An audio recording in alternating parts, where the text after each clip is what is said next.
For thousands of years, carved doorways leading nowhere have stood silent across our planet, defying explanation and challenging everything we think we know about ancient civilizations. From the mysterious Gate of the Gods in Peru to the impossible precision of Göbekli Tepe in Turkey, these structures whisper of technologies that shouldn't have existed, of knowledge that was supposedly beyond the reach of our ancestors.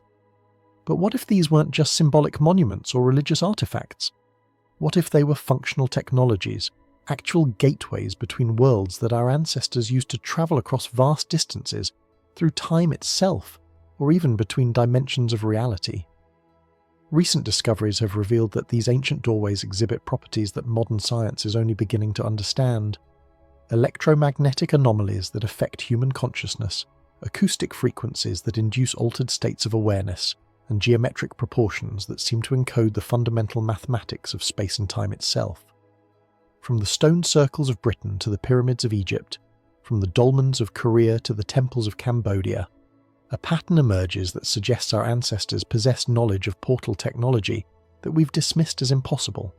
What secrets lie hidden in these ancient doorways, and why do they continue to affect visitors in ways that science cannot fully explain?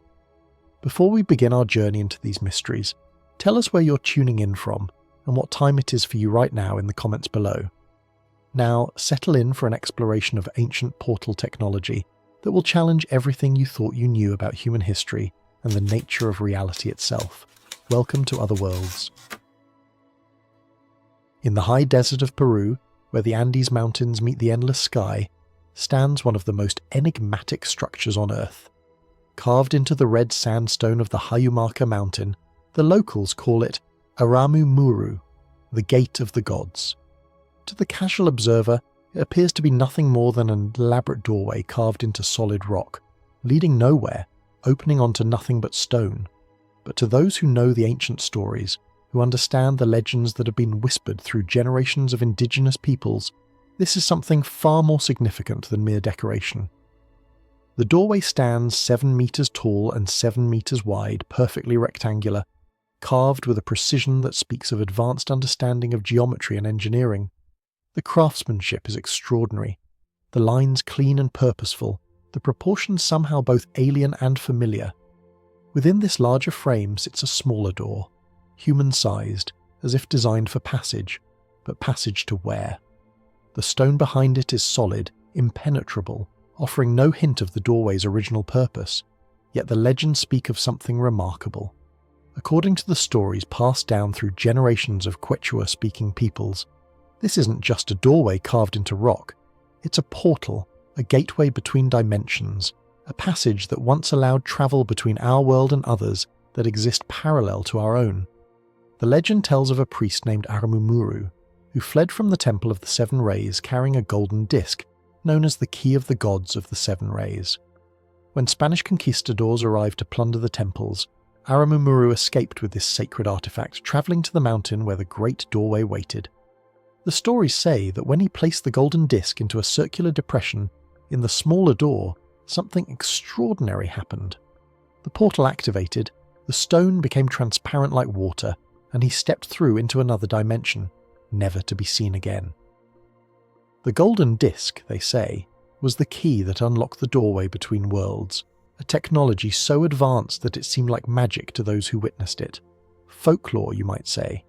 Ancient mythology, nothing more than primitive attempts to explain natural phenomena or give meaning to structures whose original purpose has been lost to time. But then you begin to notice the details that don't quite fit the narrative of simple stone carving. Visitors to the site report strange experiences, unexplained phenomena that seem to cluster around this particular location with remarkable consistency. Some describe feeling dizzy or disoriented when they approach the doorway, as if the very air around the structure is somehow different, charged with an energy that affects human perception. Others report hearing strange sounds when they place their hands on the stone, like distant music or voices speaking in unknown languages, sounds that seem to come from within the rock itself rather than from any external source.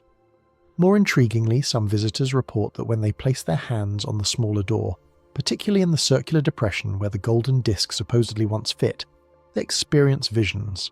Not hallucinations, they insist, but clear, vivid images of other places, other times, other worlds.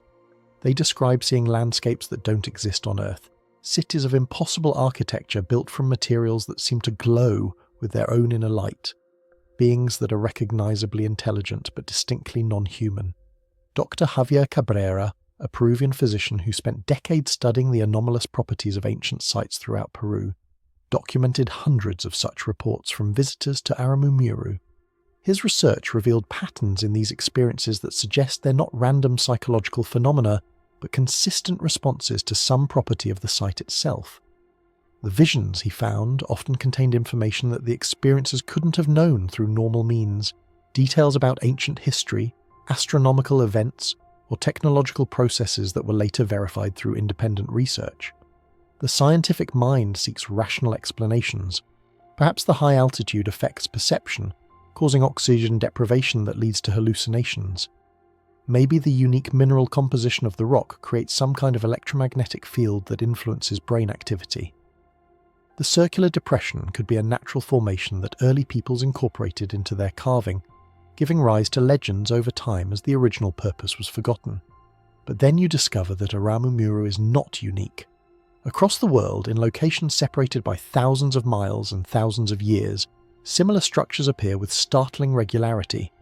Doorways that lead nowhere, carved with impossible precision, surrounded by legends of passage between worlds, all exhibiting properties that challenge our understanding of what ancient peoples were capable of achieving. In Turkey, the ancient site of Göbekli Tepe, older than Stonehenge, older than the pyramids, older than any known civilization, contains massive stone pillars carved with intricate symbols and figures. Among these carvings are what appear to be doorways, passages, gateways carved with the same precision and attention to geometric proportion that we see at Aramumuru. The site predates known civilization by thousands of years, yet the craftsmanship suggests a level of sophistication that shouldn't have existed according to our current understanding of human development. The pillars at Göbekli Tepe are arranged in circles, creating enclosed spaces that seem designed for specific purposes. Within these circles, carved into the massive stones, are doorways that lead nowhere, passages that open onto solid rock. But recent research has revealed that these structures exhibit unusual acoustic properties, creating resonant frequencies when sound is introduced that can induce altered states of consciousness in those who experience them. Dr. Paolo De Bertolis, an archaeoacoustics researcher who has spent years studying the acoustic properties of ancient sites, has documented phenomena at Göbekli Tepe that defy conventional explanation. The stone circles produce infrasound, sound waves below the range of human hearing, when exposed to certain stimuli. These infrasonic frequencies have profound effects on human consciousness, inducing altered states, triggering mystical experiences, and in some cases, causing people to report contact with non-human intelligences. The acoustic properties aren't accidental. The circles are carved and positioned with precise mathematical relationships that create specific resonant frequencies. The doorways within the circles seem to focus and amplify these sound waves in ways that require sophisticated understanding of acoustic engineering. This is technology, not art. This is applied physics, not religious symbolism. In Ireland, the passage tomb at Newgrange, built over 5,000 years ago, is aligned so precisely with the winter solstice that on one day each year, sunlight penetrates the entire length of the passage, illuminating the inner chamber in a shaft of golden light. But it's not just the astronomical alignment that's remarkable. The structure itself seems designed as a passage, a journey from one state of being to another. The ancient Irish spoke of it as a gateway to the other world, a place where the living could commune with the dead, where time flowed differently, where the normal rules of reality didn't apply. The passage at Newgrange is more than just a tunnel through stone. It's a carefully engineered space that creates specific psychological and physiological effects in those who traverse it. The walls are carved with spirals and geometric patterns that seem to move and shift in the flickering light. The acoustics of the passage amplify and distort sound in ways that create an otherworldly atmosphere. And the moment when the solstice light penetrates the chamber is described by those who experience it as transcendent, transformative, as if the light itself is a doorway to another realm of existence. In Egypt, the Great Pyramid of Giza contains passages and chambers that serve no apparent practical purpose according to conventional archaeology. The so-called King's Chamber and Queen's Chamber are connected by narrow shafts that point to specific stars, creating what some researchers describe as a kind of stellar map. But these aren't just astronomical alignments. Ancient Egyptian texts speak of these structures not as tombs, but as machines for transformation, devices that allowed the pharaoh to travel between worlds, to become one with the gods. The passages within the Great Pyramid exhibit properties that modern science is only beginning to understand. The chambers resonate at specific frequencies that can induce altered states of consciousness. The geometry of the spaces creates acoustic effects that seem to separate consciousness from the physical body. And the stellar alignments suggest that the pyramid was designed to facilitate some kind of journey, not through physical space, but through dimensions of reality that exist beyond our ordinary perception. The pattern repeats across cultures, across continents, across millennia. In Cambodia, the temples of Angkor Wat contain doorways that are aligned with astronomical events and decorated with carvings that seem to depict beings traveling between worlds. In Mexico, the pyramids of Teotihuacan and Chichen Itza contain passages and chambers that exhibit unusual acoustic and electromagnetic properties. In England, the stone circles of Stonehenge and Avebury are positioned with mathematical precision and seem to focus natural energies in ways that affect human consciousness. Doorways that don't open, passages that lead nowhere, structures that seem designed for purposes we can't quite grasp. And always, the stories speak of travel between worlds, of passage to other dimensions, of gateways that connect our reality to something beyond. The consistency of these stories across cultures that had no contact with each other is remarkable. The details vary, but the core narrative remains the same.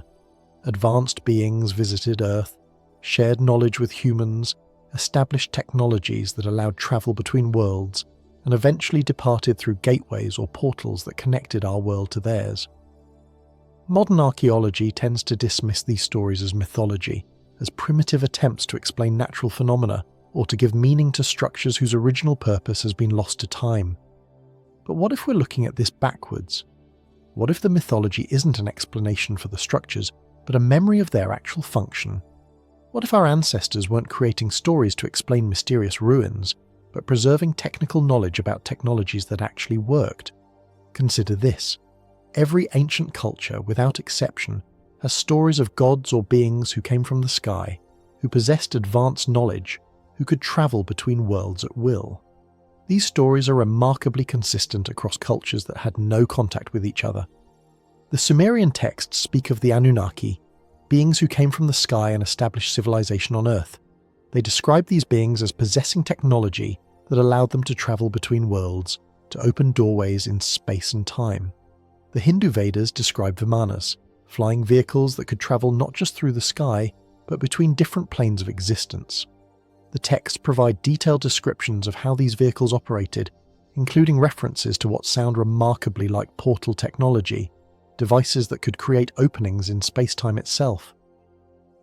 The Aboriginal Australians speak of the dream time, a parallel reality that exists alongside our own, accessible through specific locations and rituals.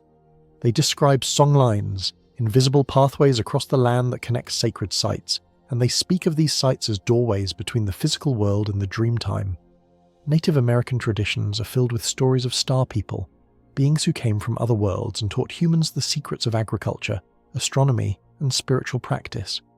Many tribes speak of specific locations where these beings could be contacted, where the veil between worlds was thin, where passage between dimensions was possible. The Hopi speak of the Sipapu, sacred openings in the earth that connect our world to the underworld. The Lakota describes sacred sites where the spirits of the ancestors can be contacted, where visions of other worlds can be received. The consistency of these stories across cultures is remarkable. But what's even more remarkable is how they align with the physical evidence we find at ancient sites around the world. Structures that seem designed for purposes we don't understand, built with precision that challenges our assumptions about ancient capabilities, located at sites that exhibit unusual properties or phenomena that modern science is only beginning to investigate. The doorways carved in stone around the world aren't just artistic expressions or religious symbols. They're technical artifacts, remnants of technologies that our ancestors used to accomplish things we consider impossible. The legends aren't mythology. They're instruction manuals, technical descriptions of how these technologies worked and what they were used for. And the most remarkable thing of all is that many of these technologies appear to still be functional, waiting for operators who understand how to use them. The question is not whether ancient portals existed. The evidence for their existence is overwhelming, carved in stone, built into the landscape, encoded in the myths and legends that have survived for thousands of years. The question is whether we have the wisdom to understand what our ancestors were trying to tell us, and the courage to investigate the technologies they left behind. There's something deeply unsettling about standing in front of a doorway that leads nowhere. Your mind expects passage, expects the familiar logic of entrance and exit, of here and there. But when you encounter these ancient structures, these carefully carved openings in solid rock, something fundamental in your understanding of space and purpose begins to shift. The mathematics embedded in these structures is the first clue that we're dealing with something far more sophisticated than mere decoration or symbolic representation. When researchers began to carefully measure and analyze ancient doorways around the world, they discovered something that challenged everything they thought they knew about ancient mathematical knowledge. The proportions aren't random.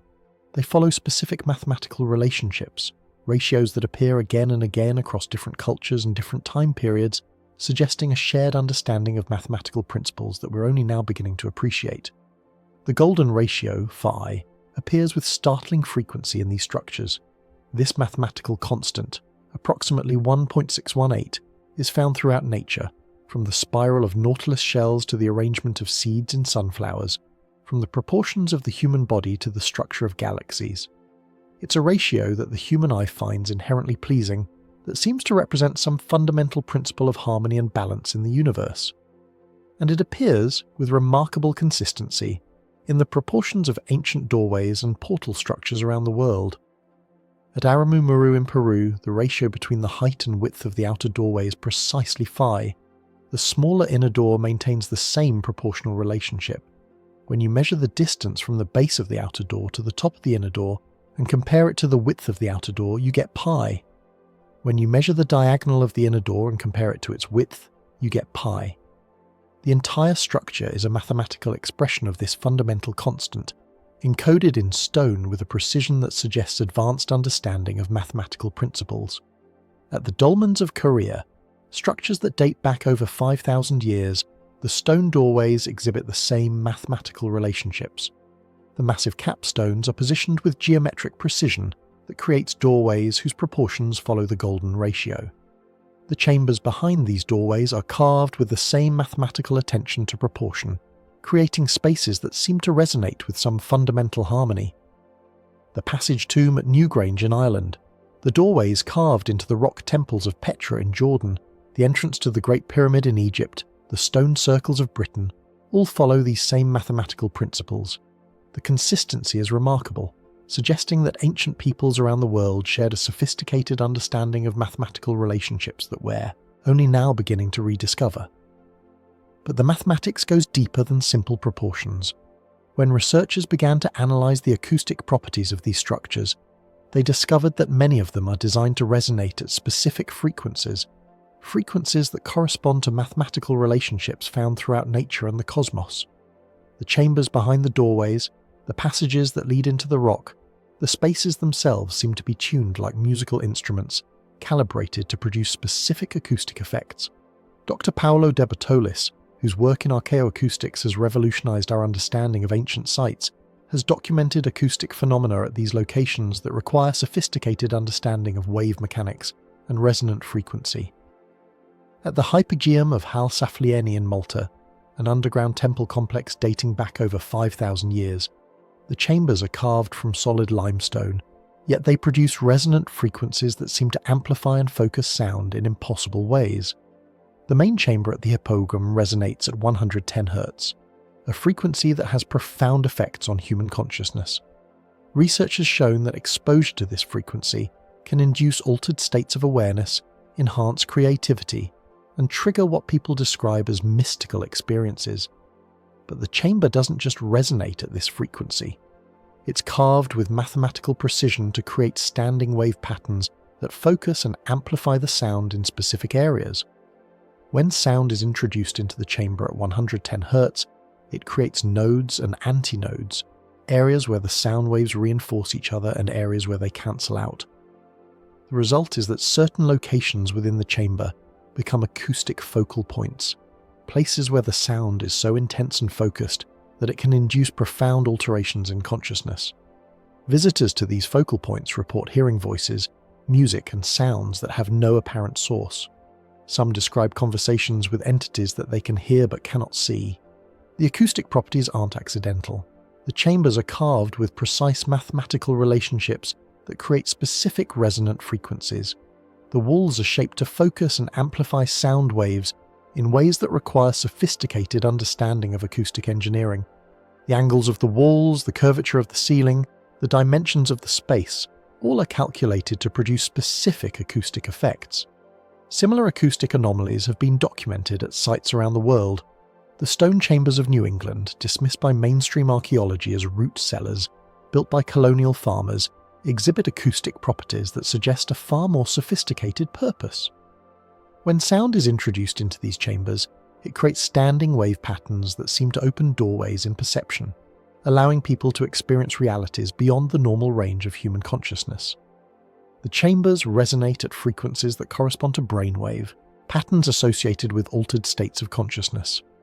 The theta frequency range between 4 and 8 Hz is associated with deep meditation, lucid dreaming, and what researchers call shamanic consciousness. Many of the ancient chambers are designed to produce infrasonic frequencies in this range, frequencies that can synchronize brainwaves and induce profound alterations in awareness.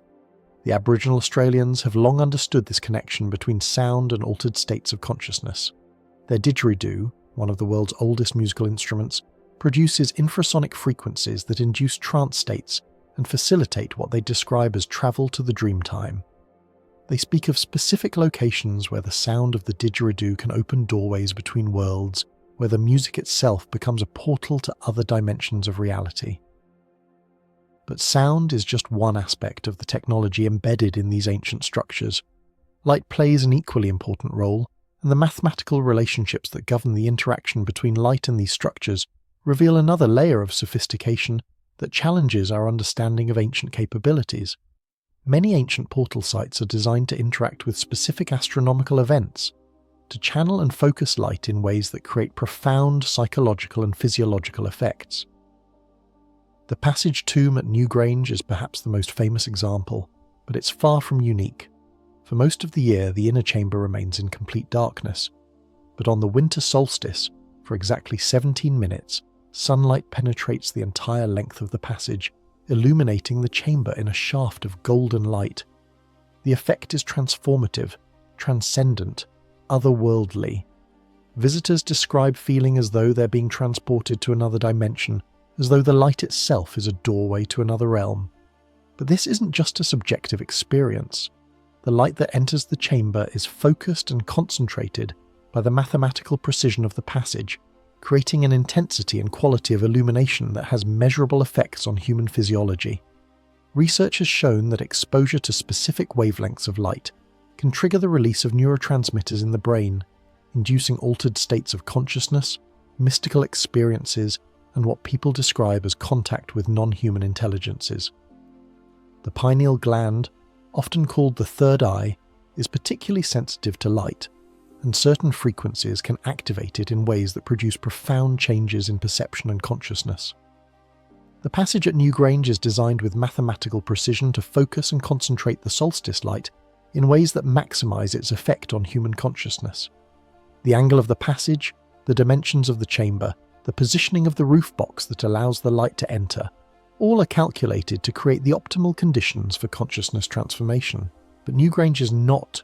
Unique similar light phenomena occur at sites around the world, all designed with the same mathematical precision, all creating effects that suggest advanced understanding of the relationship between light and consciousness. At Chichen Itza in Mexico, the shadow of a serpent appears to descend the steps of the pyramid during the equinoxes, created by the precise mathematical relationship between the angle of the sun and the geometry of the structure. At Stonehenge, the heel stone frames the rising sun on the summer solstice. But recent research has revealed that the entire complex is designed as a kind of astronomical computer, using mathematical relationships to predict and track celestial events with extraordinary accuracy. The positioning of the stones creates sight lines that correspond to the movements of the sun, moon and planets, allowing ancient peoples to predict eclipses, solstices, and other astronomical events with precision that rivals modern calculations. At Angkor Wat in Cambodia, the temple is aligned so that the sun rises directly over the central tower on the spring equinox.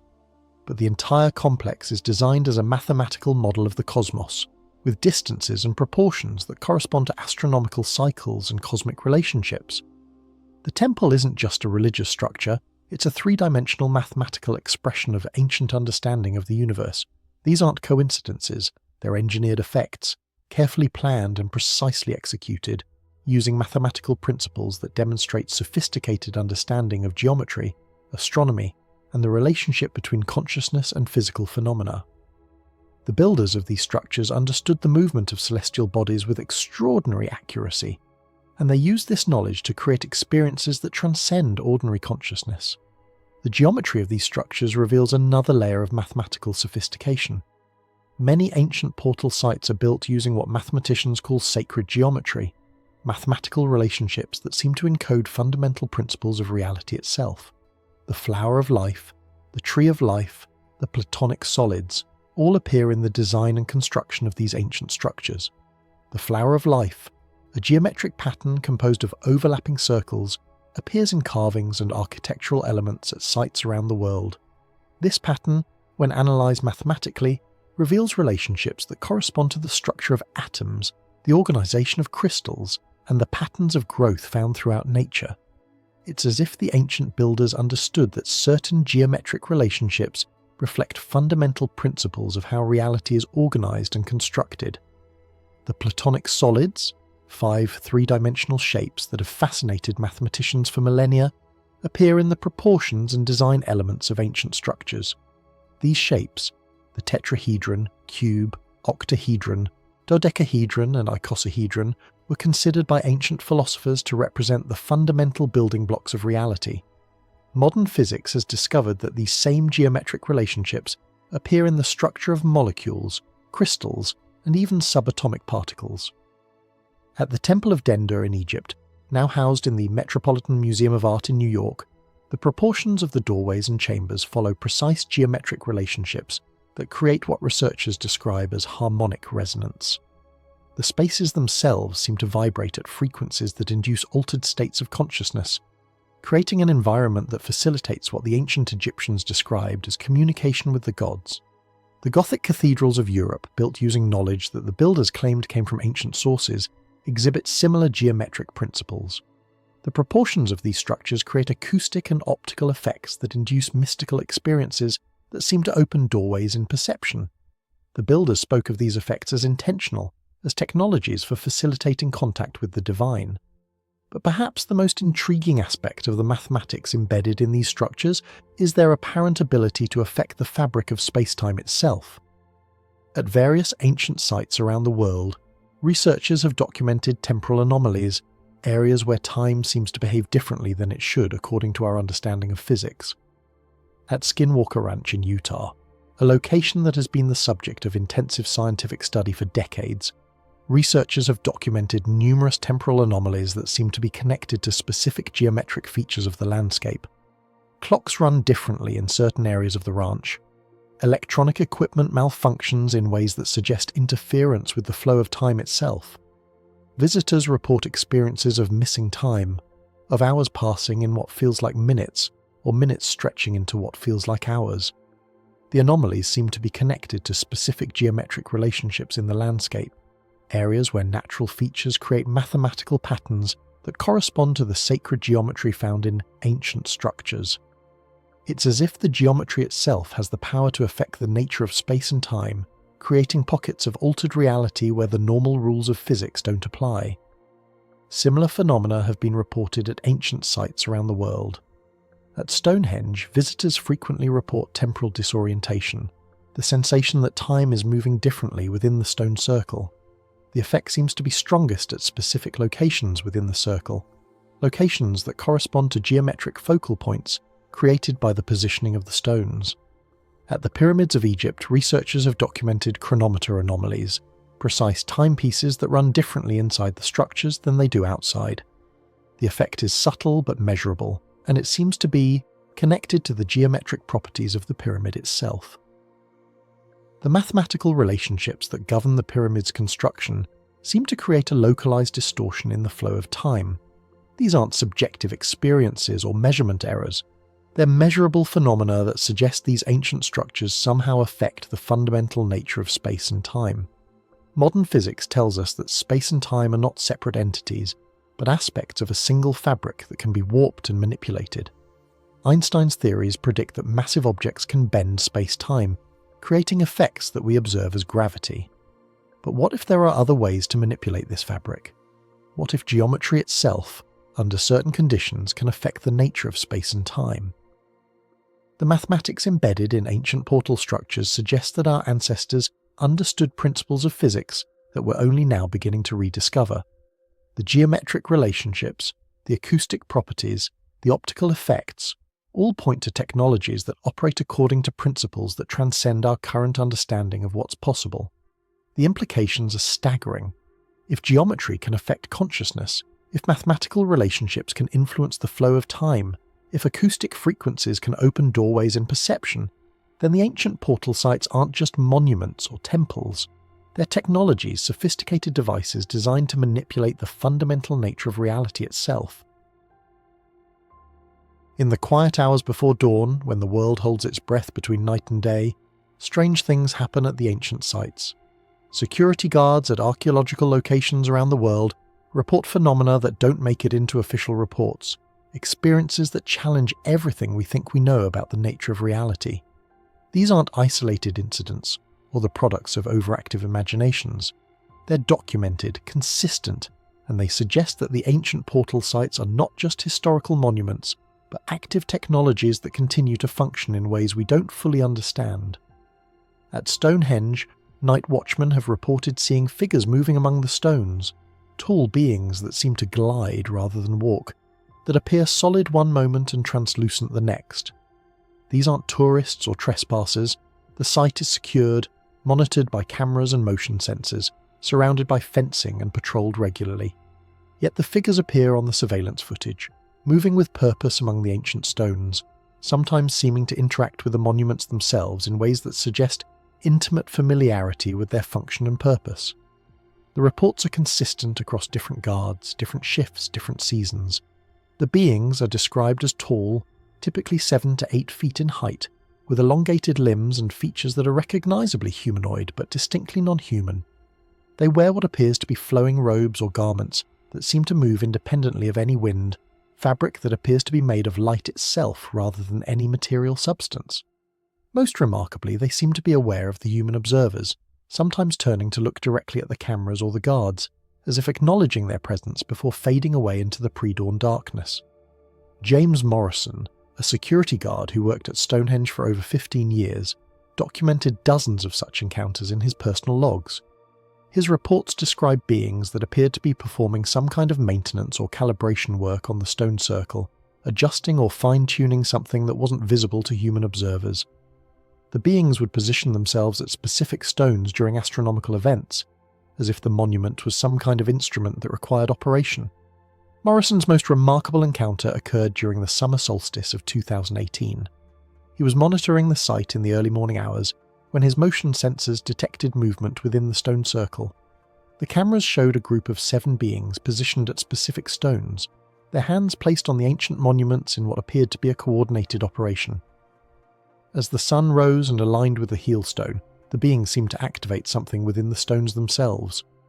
Morrison reported seeing flashes of light emanating from the monuments, light that wasn't visible to the naked eye but was captured by the infrared cameras. The incident lasted for exactly 17 minutes, the same duration as the light phenomenon at Newgrange during the winter solstice. When it was over, the beings simply faded away, leaving no trace of their presence except for the camera footage and Morrison's detailed report. When he submitted the report to his supervisors, he was told that the footage was classified and that he was not to discuss the incident with anyone.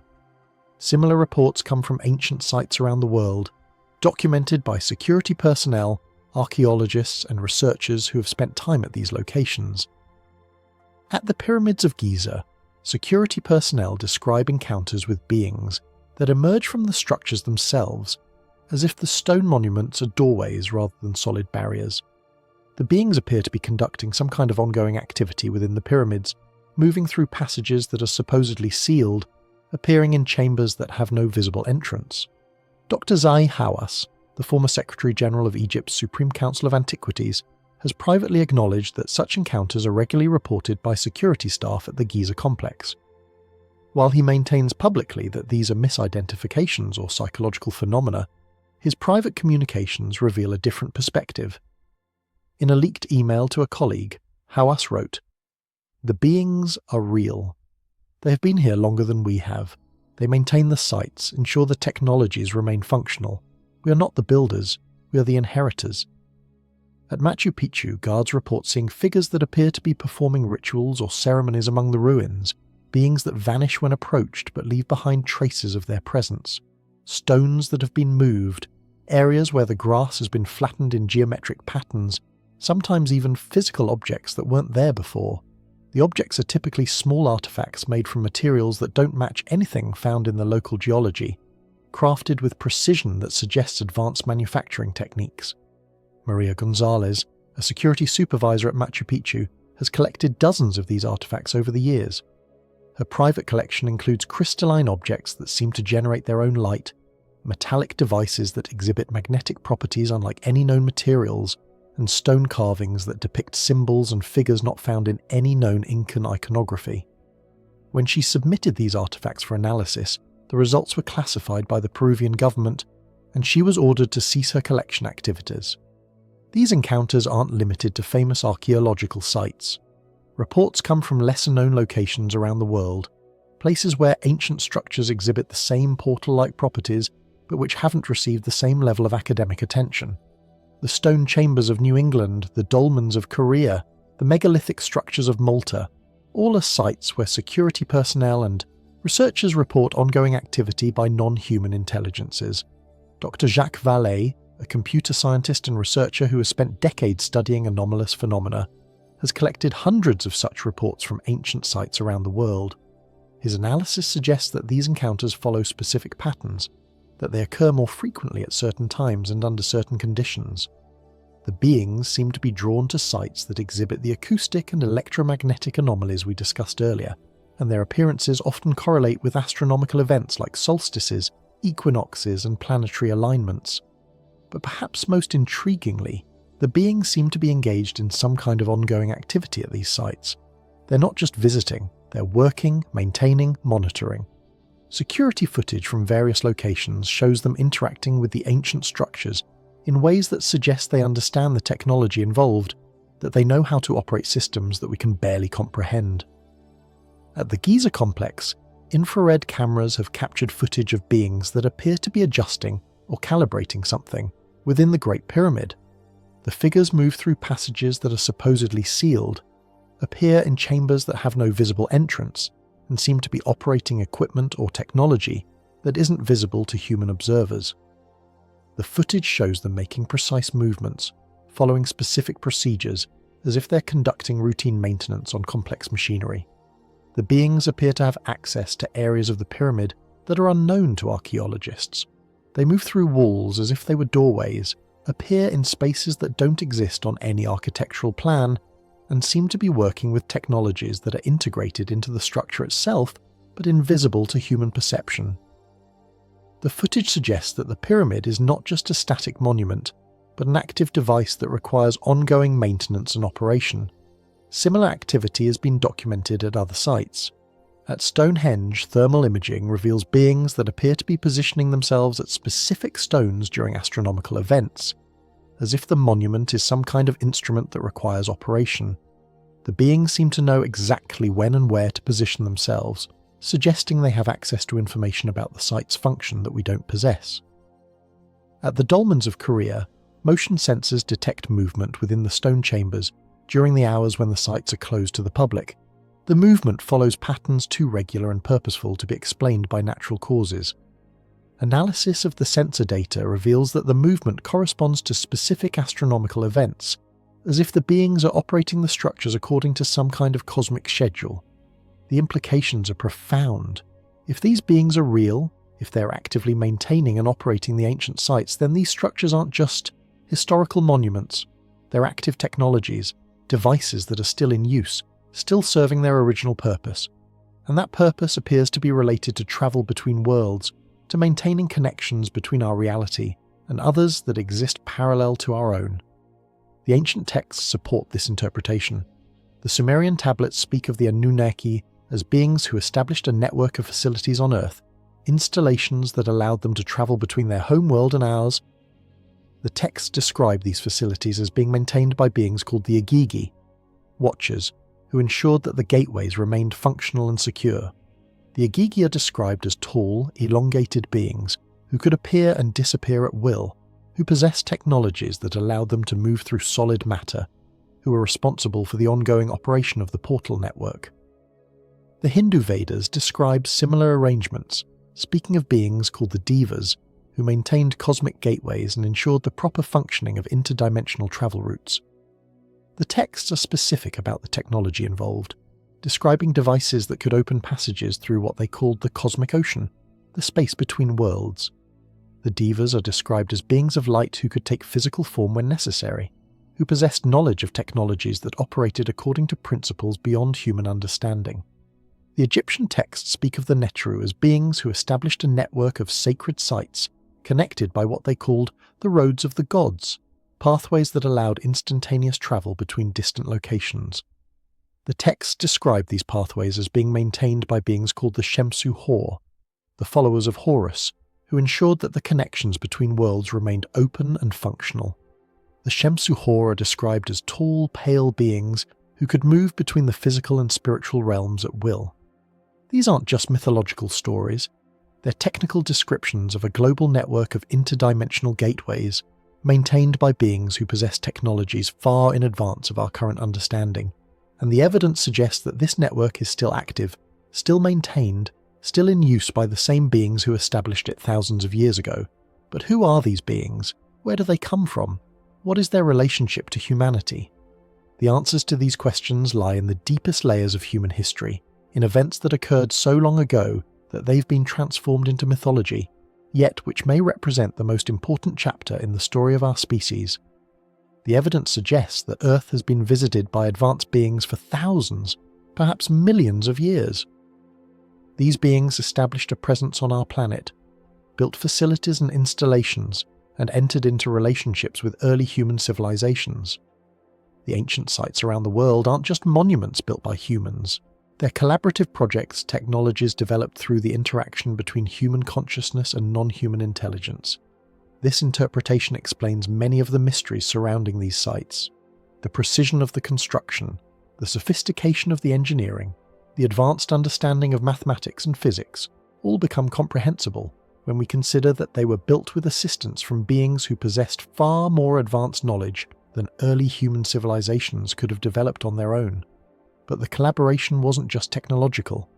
The beings seem to have been interested in human consciousness itself, in our capacity for awareness, creativity, and spiritual development. The portal sites aren't just transportation devices, they're consciousness enhancement technologies designed to expand human awareness and facilitate contact between different forms of intelligence.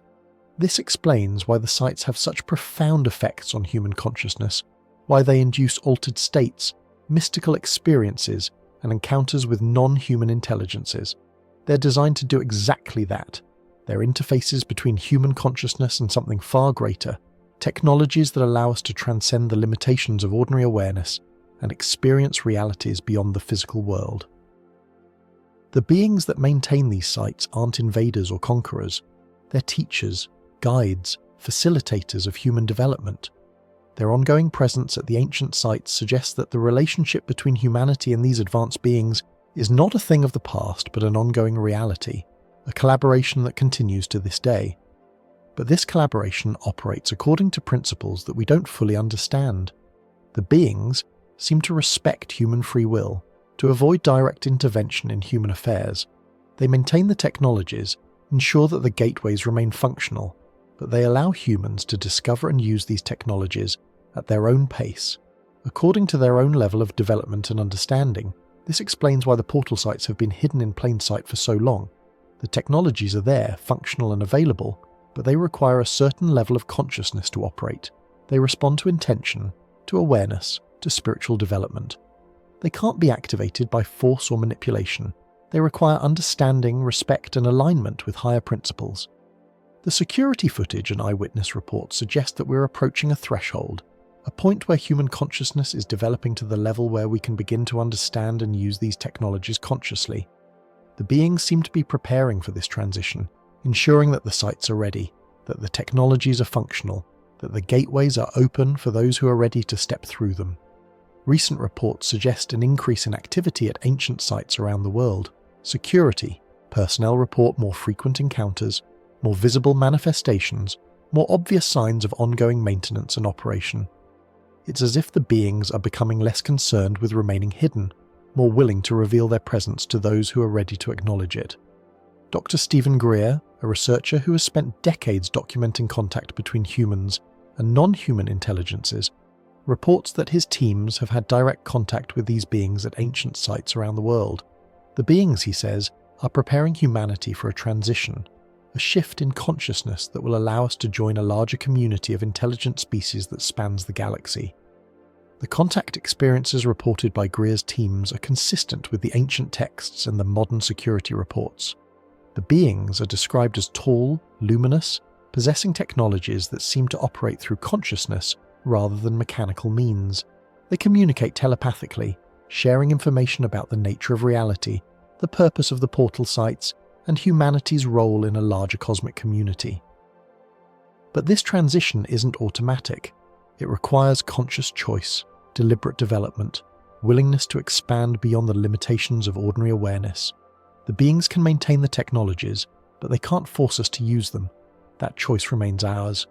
The watchers are still watching. The technologies are still functioning. The gateways are still open. The question is whether we're ready to step through them. In the sterile corridors of modern physics laboratories, something extraordinary is happening. Scientists working at the cutting edge of quantum mechanics, consciousness research, and exotic physics are discovering that the impossible might not be so impossible after all. The technologies that our ancestors described in their myths and legends, the portal systems that seem to defy everything we think we know about the nature of reality, are beginning to make sense in the light of our most advanced scientific understanding. The journey toward understanding portal technology begins with Einstein's theories of relativity, which revolutionized our understanding of space and time. Einstein showed us that space and time are not separate, absolute entities, but aspects of a single fabric called space-time that can be warped, bent, and manipulated. His equations revealed that massive objects create curvatures in space-time that we experience as gravity, but they also suggested other possibilities, other ways that the fabric of reality could be manipulated to create effects that would seem impossible from our everyday perspective. Dr. Harold Puthoff, a physicist who has worked with organizations like the CIA and NASA, has spent decades researching what he calls breakthrough propulsion physics. His work focuses on the possibility of manipulating space-time itself, of creating technologies that could allow instantaneous travel across vast distances, or even between different dimensions of reality. What he's discovered is that the laws of physics, as we currently understand them, don't prohibit such technologies. In fact, they suggest that such technologies are not only possible, but inevitable as civilizations advance in their understanding of the fundamental forces of nature. Puthoff's research builds on Einstein's field equations, which describe how matter and energy curve space-time.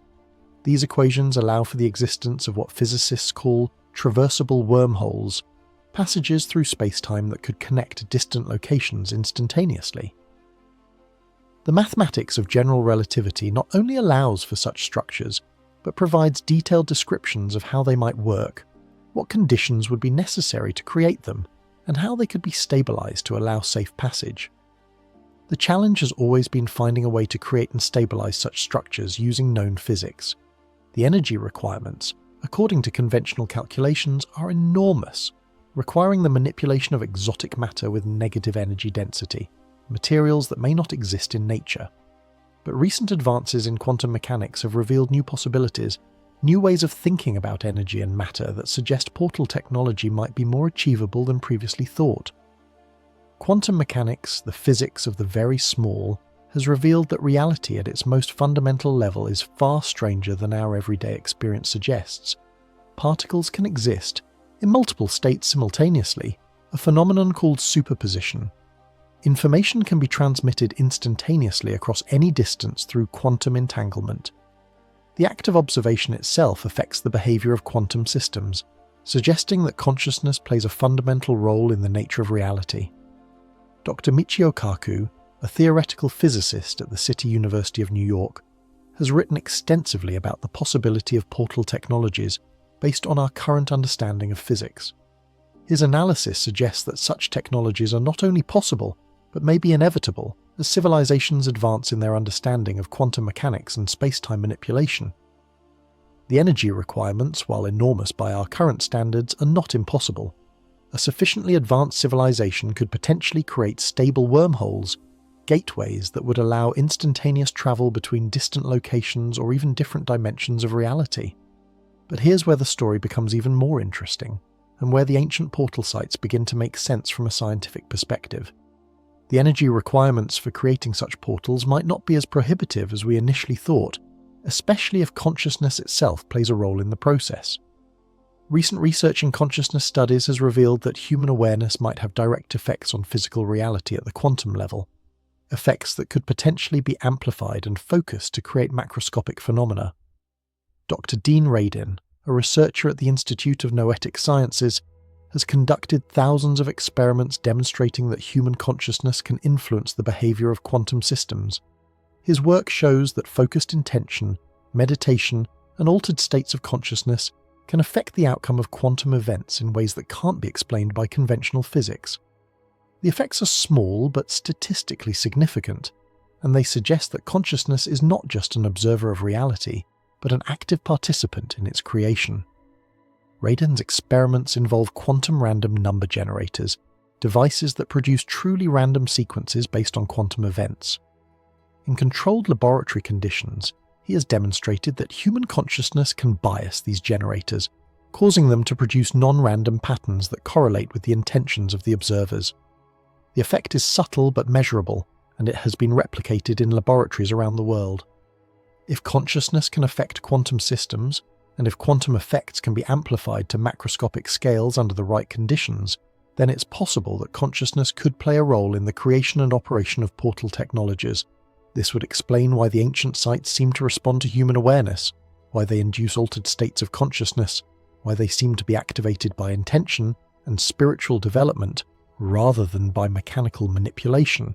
The acoustic and electromagnetic properties of the ancient sites take on new significance in this context. If these structures are designed to induce specific states of consciousness, if they're technologies for amplifying and focusing human awareness, then they might be consciousness-operated portal systems, devices that use human consciousness as both the power source and the control mechanism. This interpretation is supported by research into the effects of sound and electromagnetic fields on human consciousness. Dr. Michael Persinger, a neuroscientist at Laurentian University, has demonstrated that exposure to specific electromagnetic frequencies can induce profound alterations in consciousness, including experiences that people describe as contact with non-human intelligences, travel to other dimensions, and communication with beings from other worlds. Persinger's research involves what he calls the God Helmet, a device that applies weak magnetic fields to specific areas of the brain. Subjects wearing the helmet report a wide range of anomalous experiences, including out-of-body sensations, encounters with spiritual beings, and the feeling of presence of invisible entities. The experiences are consistent and reproducible, suggesting that they're not just psychological phenomena, but responses to specific alterations in brain activity caused by the magnetic fields. Persinger's work shows that these experiences aren't just hallucinations or psychological phenomena. They're associated with measurable changes in brain activity, with the activation of specific neural networks, with the release of neurotransmitters that are associated with expanded awareness and enhanced cognitive function. the electromagnetic fields seem to be unlocking latent capacities of human consciousness, abilities that are normally dormant but which can be activated under the right conditions. The ancient sites, with their sophisticated acoustic and electromagnetic properties, might be technologies designed to activate these latent capacities, to unlock the portal operating abilities of human consciousness.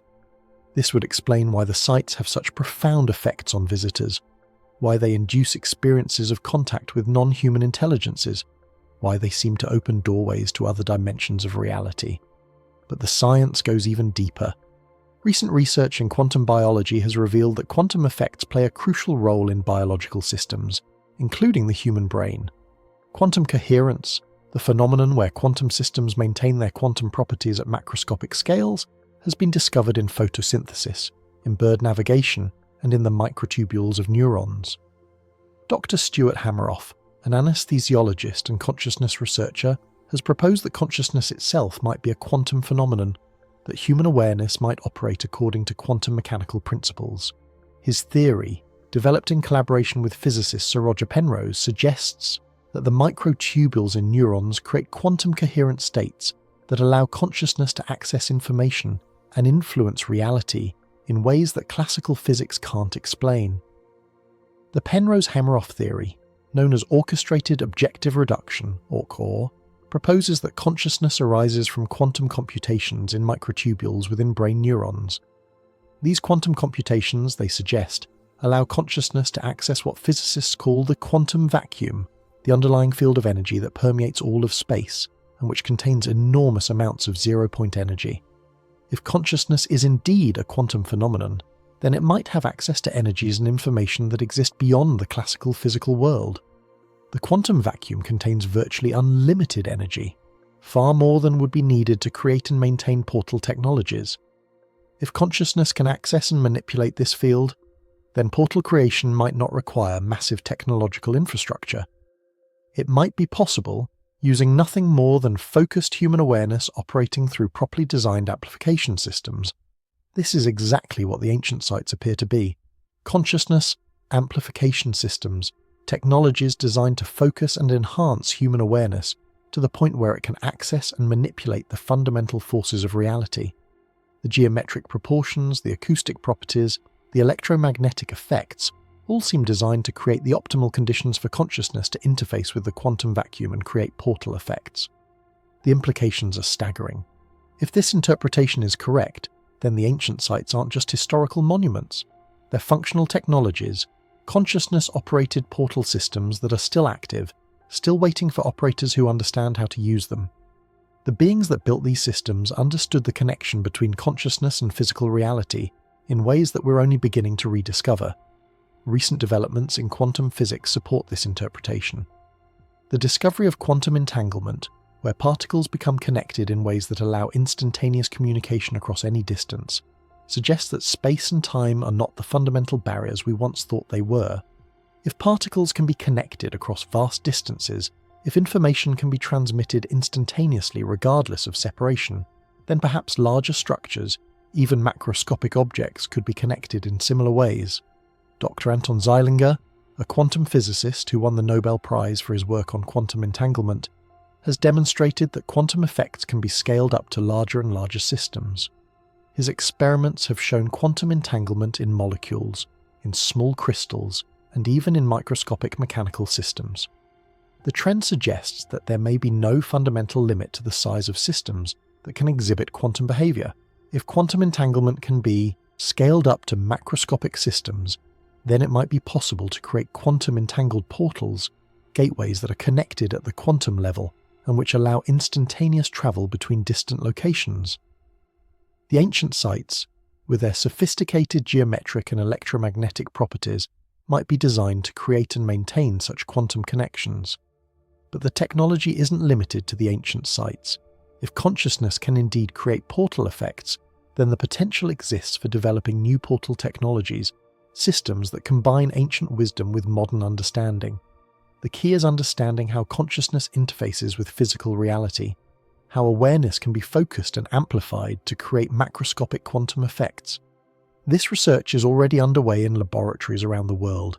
Scientists are studying the effects of meditation on quantum systems, investigating how focused intention can influence physical processes, exploring the possibility of consciousness-based technologies that could revolutionize our understanding of what's possible.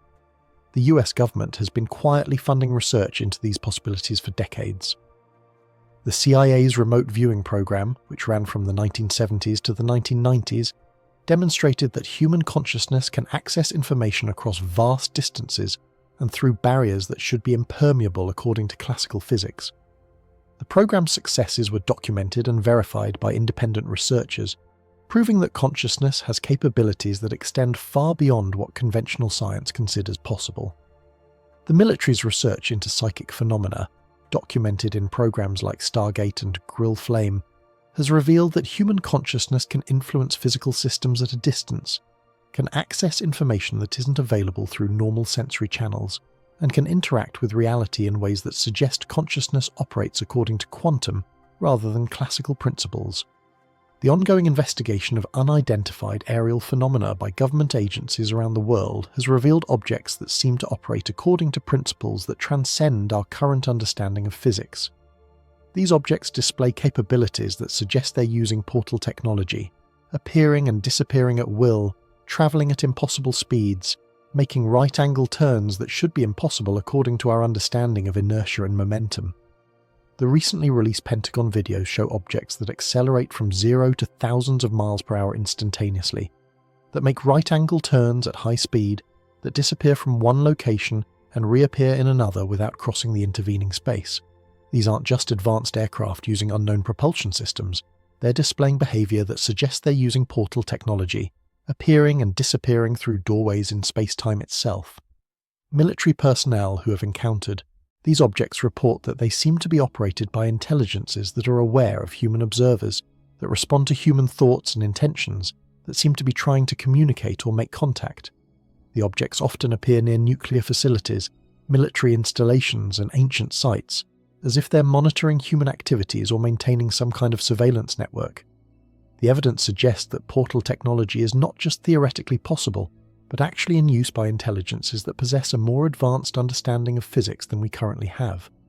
The ancient sites around the world might be part of a global network of portal technologies, maintained and operated by these same intelligences, waiting for humanity to develop the consciousness necessary to understand and use them. The science of the impossible is becoming the science of the inevitable.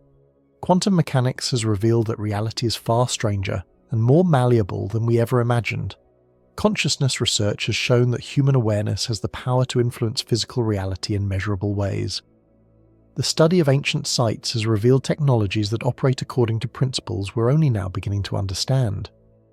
The convergence of these fields of research points toward a revolutionary understanding of the nature of reality, one that suggests consciousness is not just an observer of the physical world, but an active participant in its creation.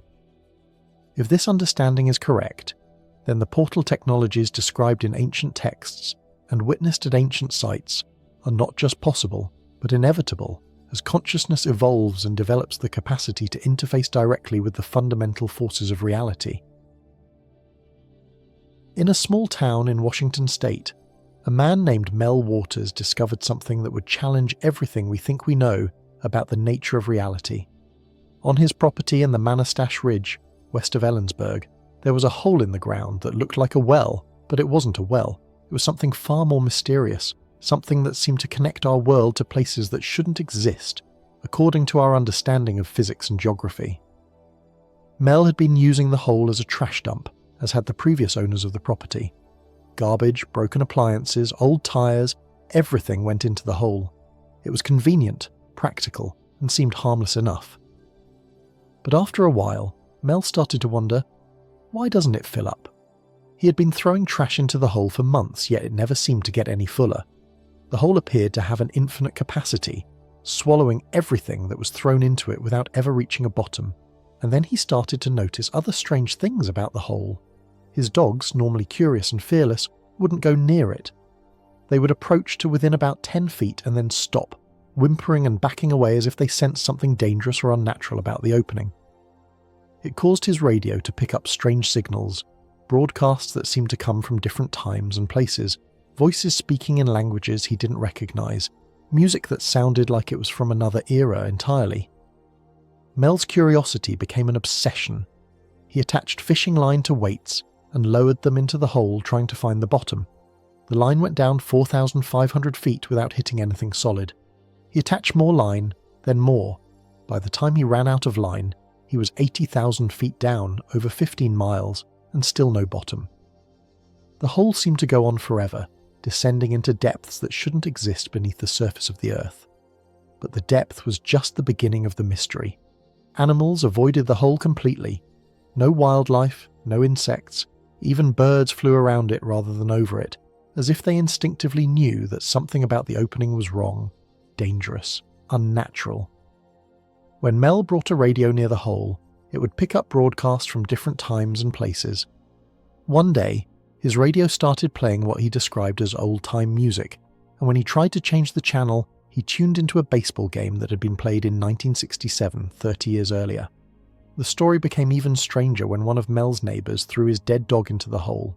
The dog had been hit by a car and killed, and the neighbour, knowing about Mel's unusual trash disposal method, asked if he could dispose of the animal in the hole. Mel agreed and they threw the dead dog into the depths. A few days later, the dog came back. Not a similar dog, not a replacement, but the same dog, alive, wearing the same collar, but acting as if it didn't recognise its owner. It was the same animal, but somehow different, as if it had returned from somewhere else, somewhere that had changed it in fundamental ways. When Mel shared his story on Coast to Coast AM with Art Bell, the response was immediate and overwhelming. People from around the world called in with similar experiences, similar discoveries. It seemed that Mel's hole wasn't unique.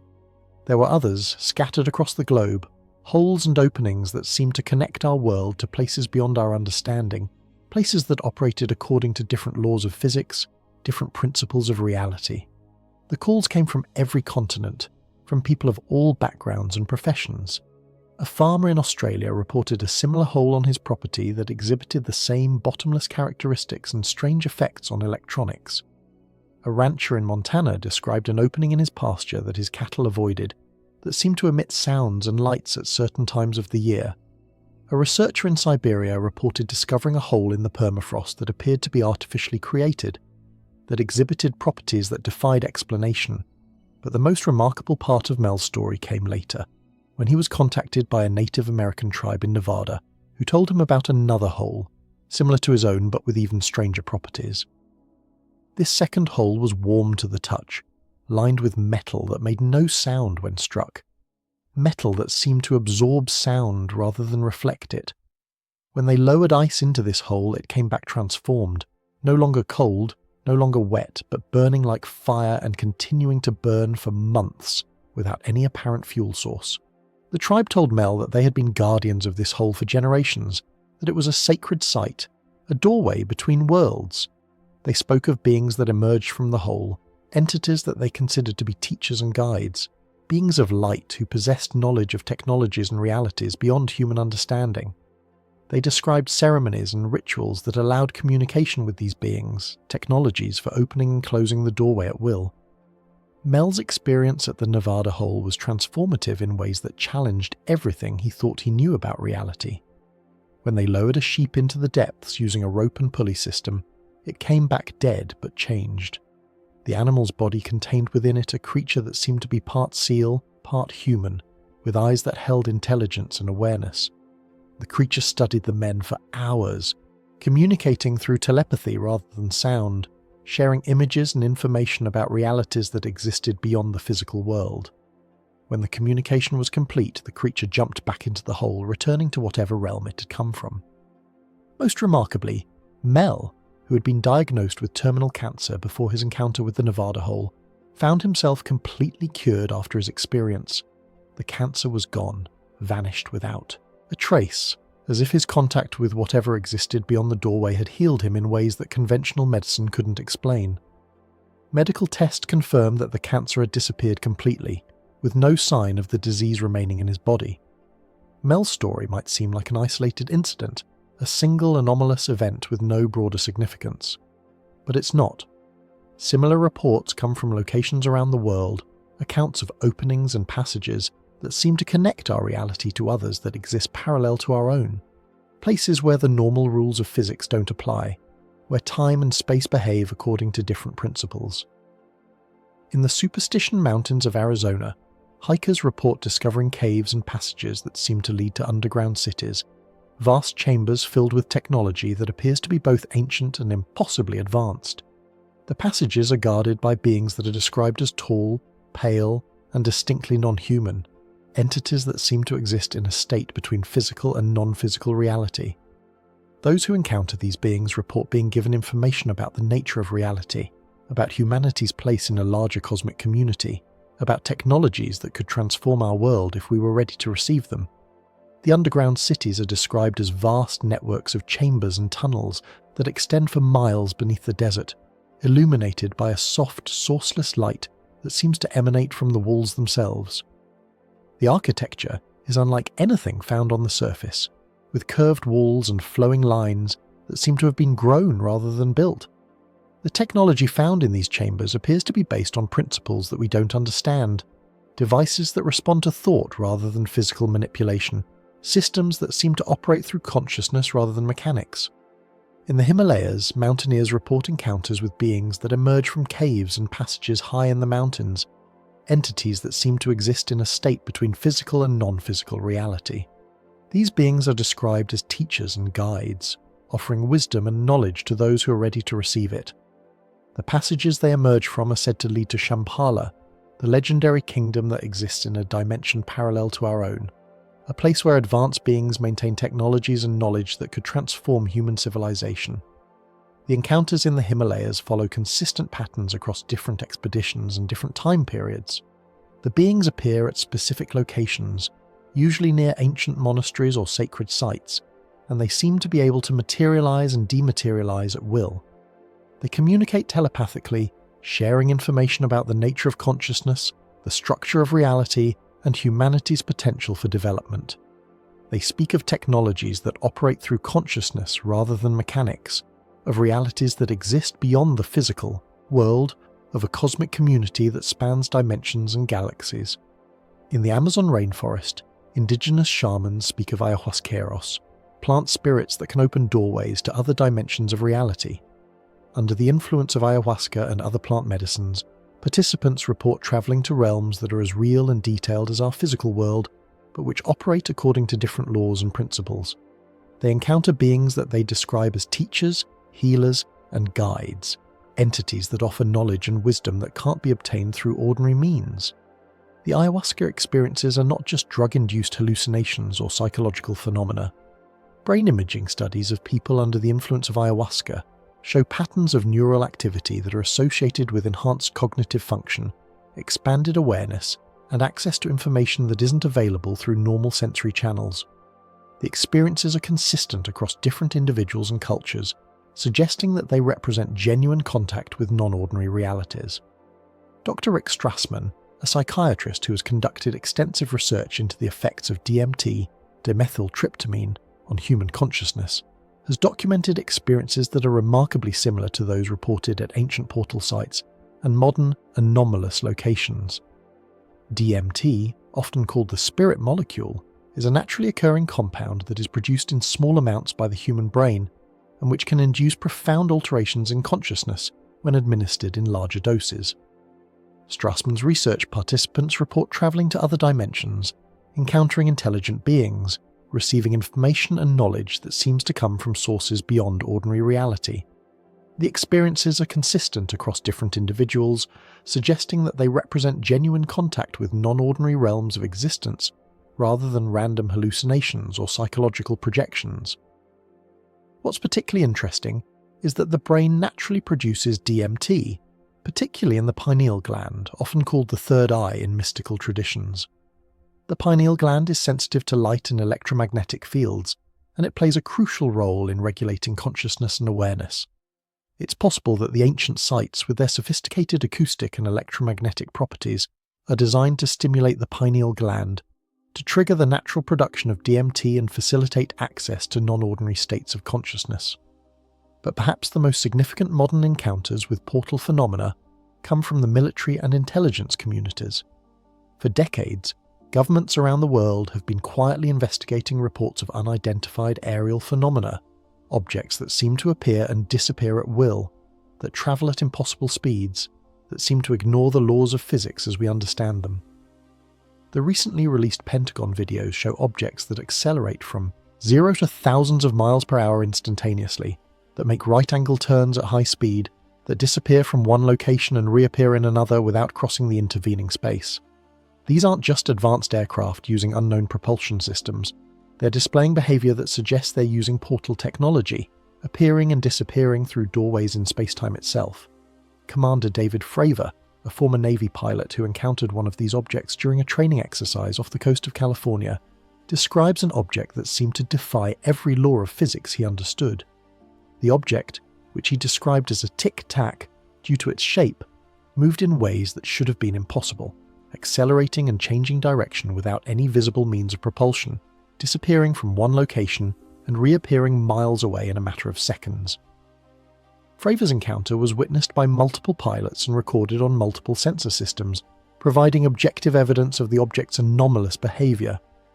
The object seemed to be aware of the human observers, responding to their movements and intentions in ways that suggested intelligence and purpose. When Fravor attempted to intercept the object, it disappeared from his location and reappeared at his combat air patrol point, a location that was known only to him and his wingman. Military personnel who have encountered these objects report that they seem to be operated by intelligences that are aware of human observers, that respond to human thoughts and intentions, that seem to be trying to communicate or make contact. The objects often appear near nuclear facilities, military installations and ancient sites, as if they're monitoring human activities or maintaining some kind of surveillance network. But the most remarkable reports come from military personnel who claim to have been taken aboard these craft, who describe being transported to facilities that exist in dimensions parallel to our own.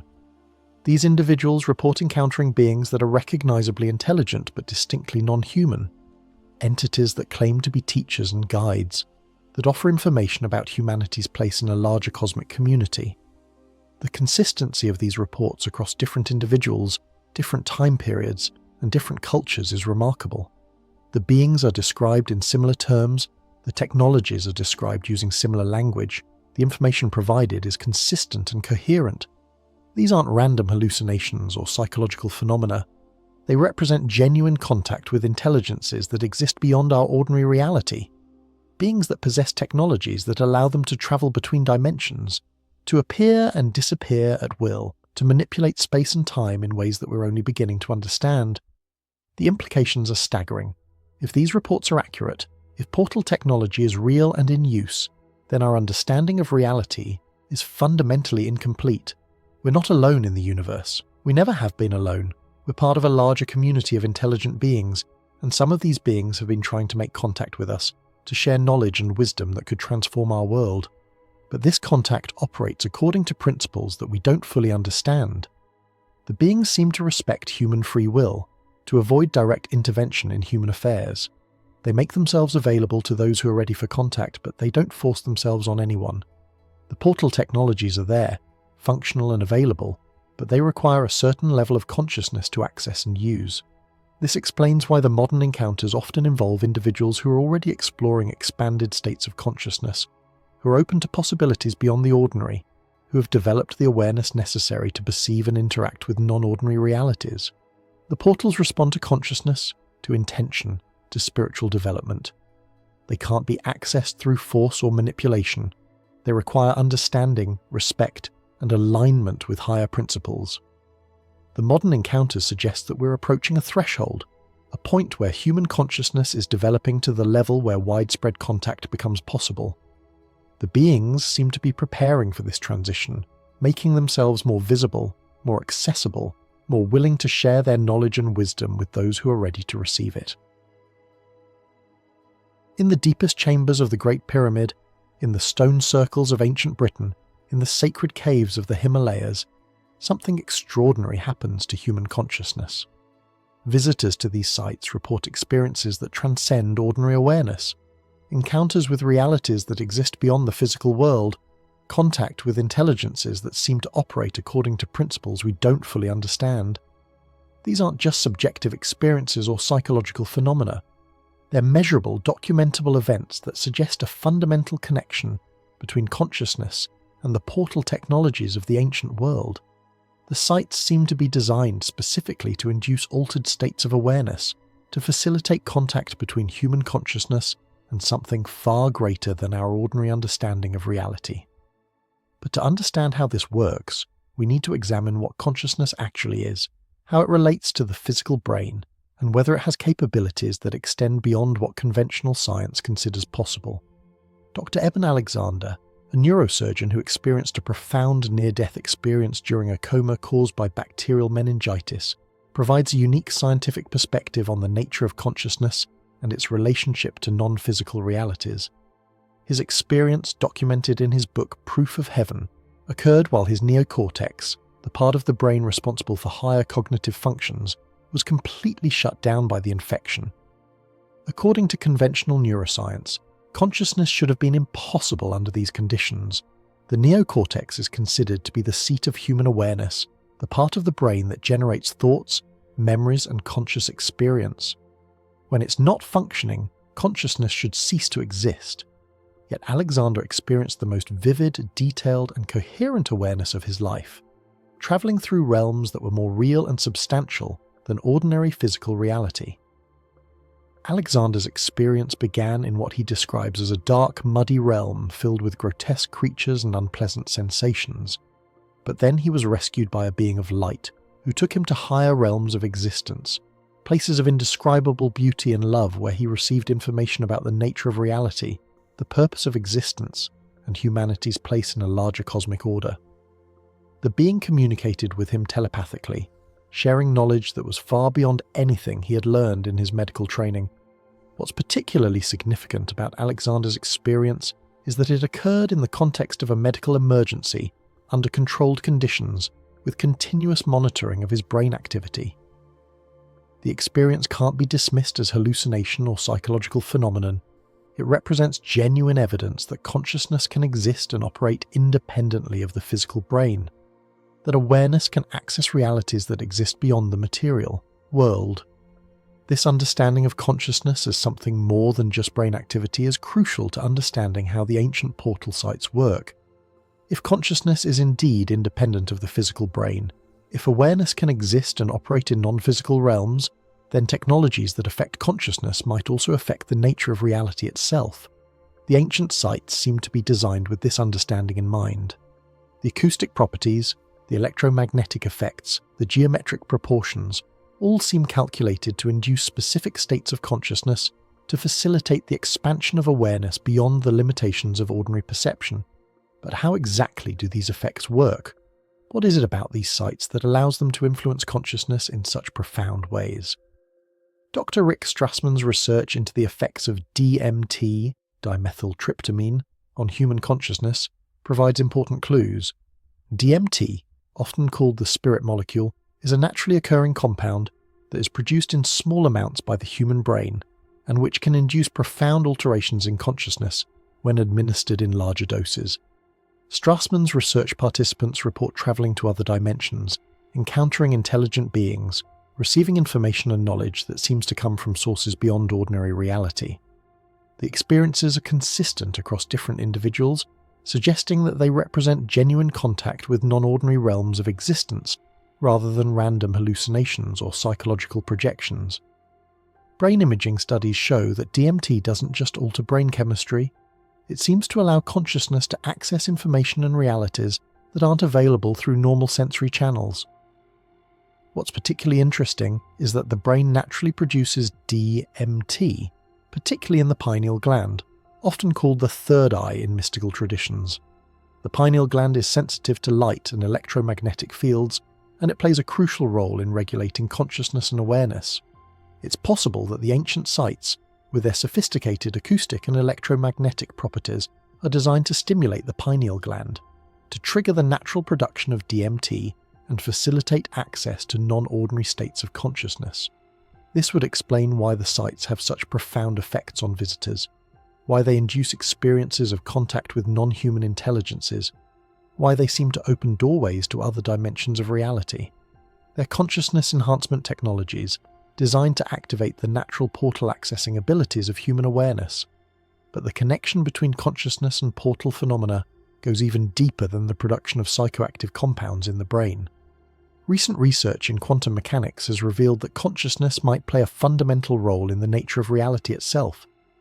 The observer effect in quantum physics demonstrates that the act of observation affects the behavior of quantum particles, suggesting that consciousness is not just a passive observer of reality, but an active participant in its creation.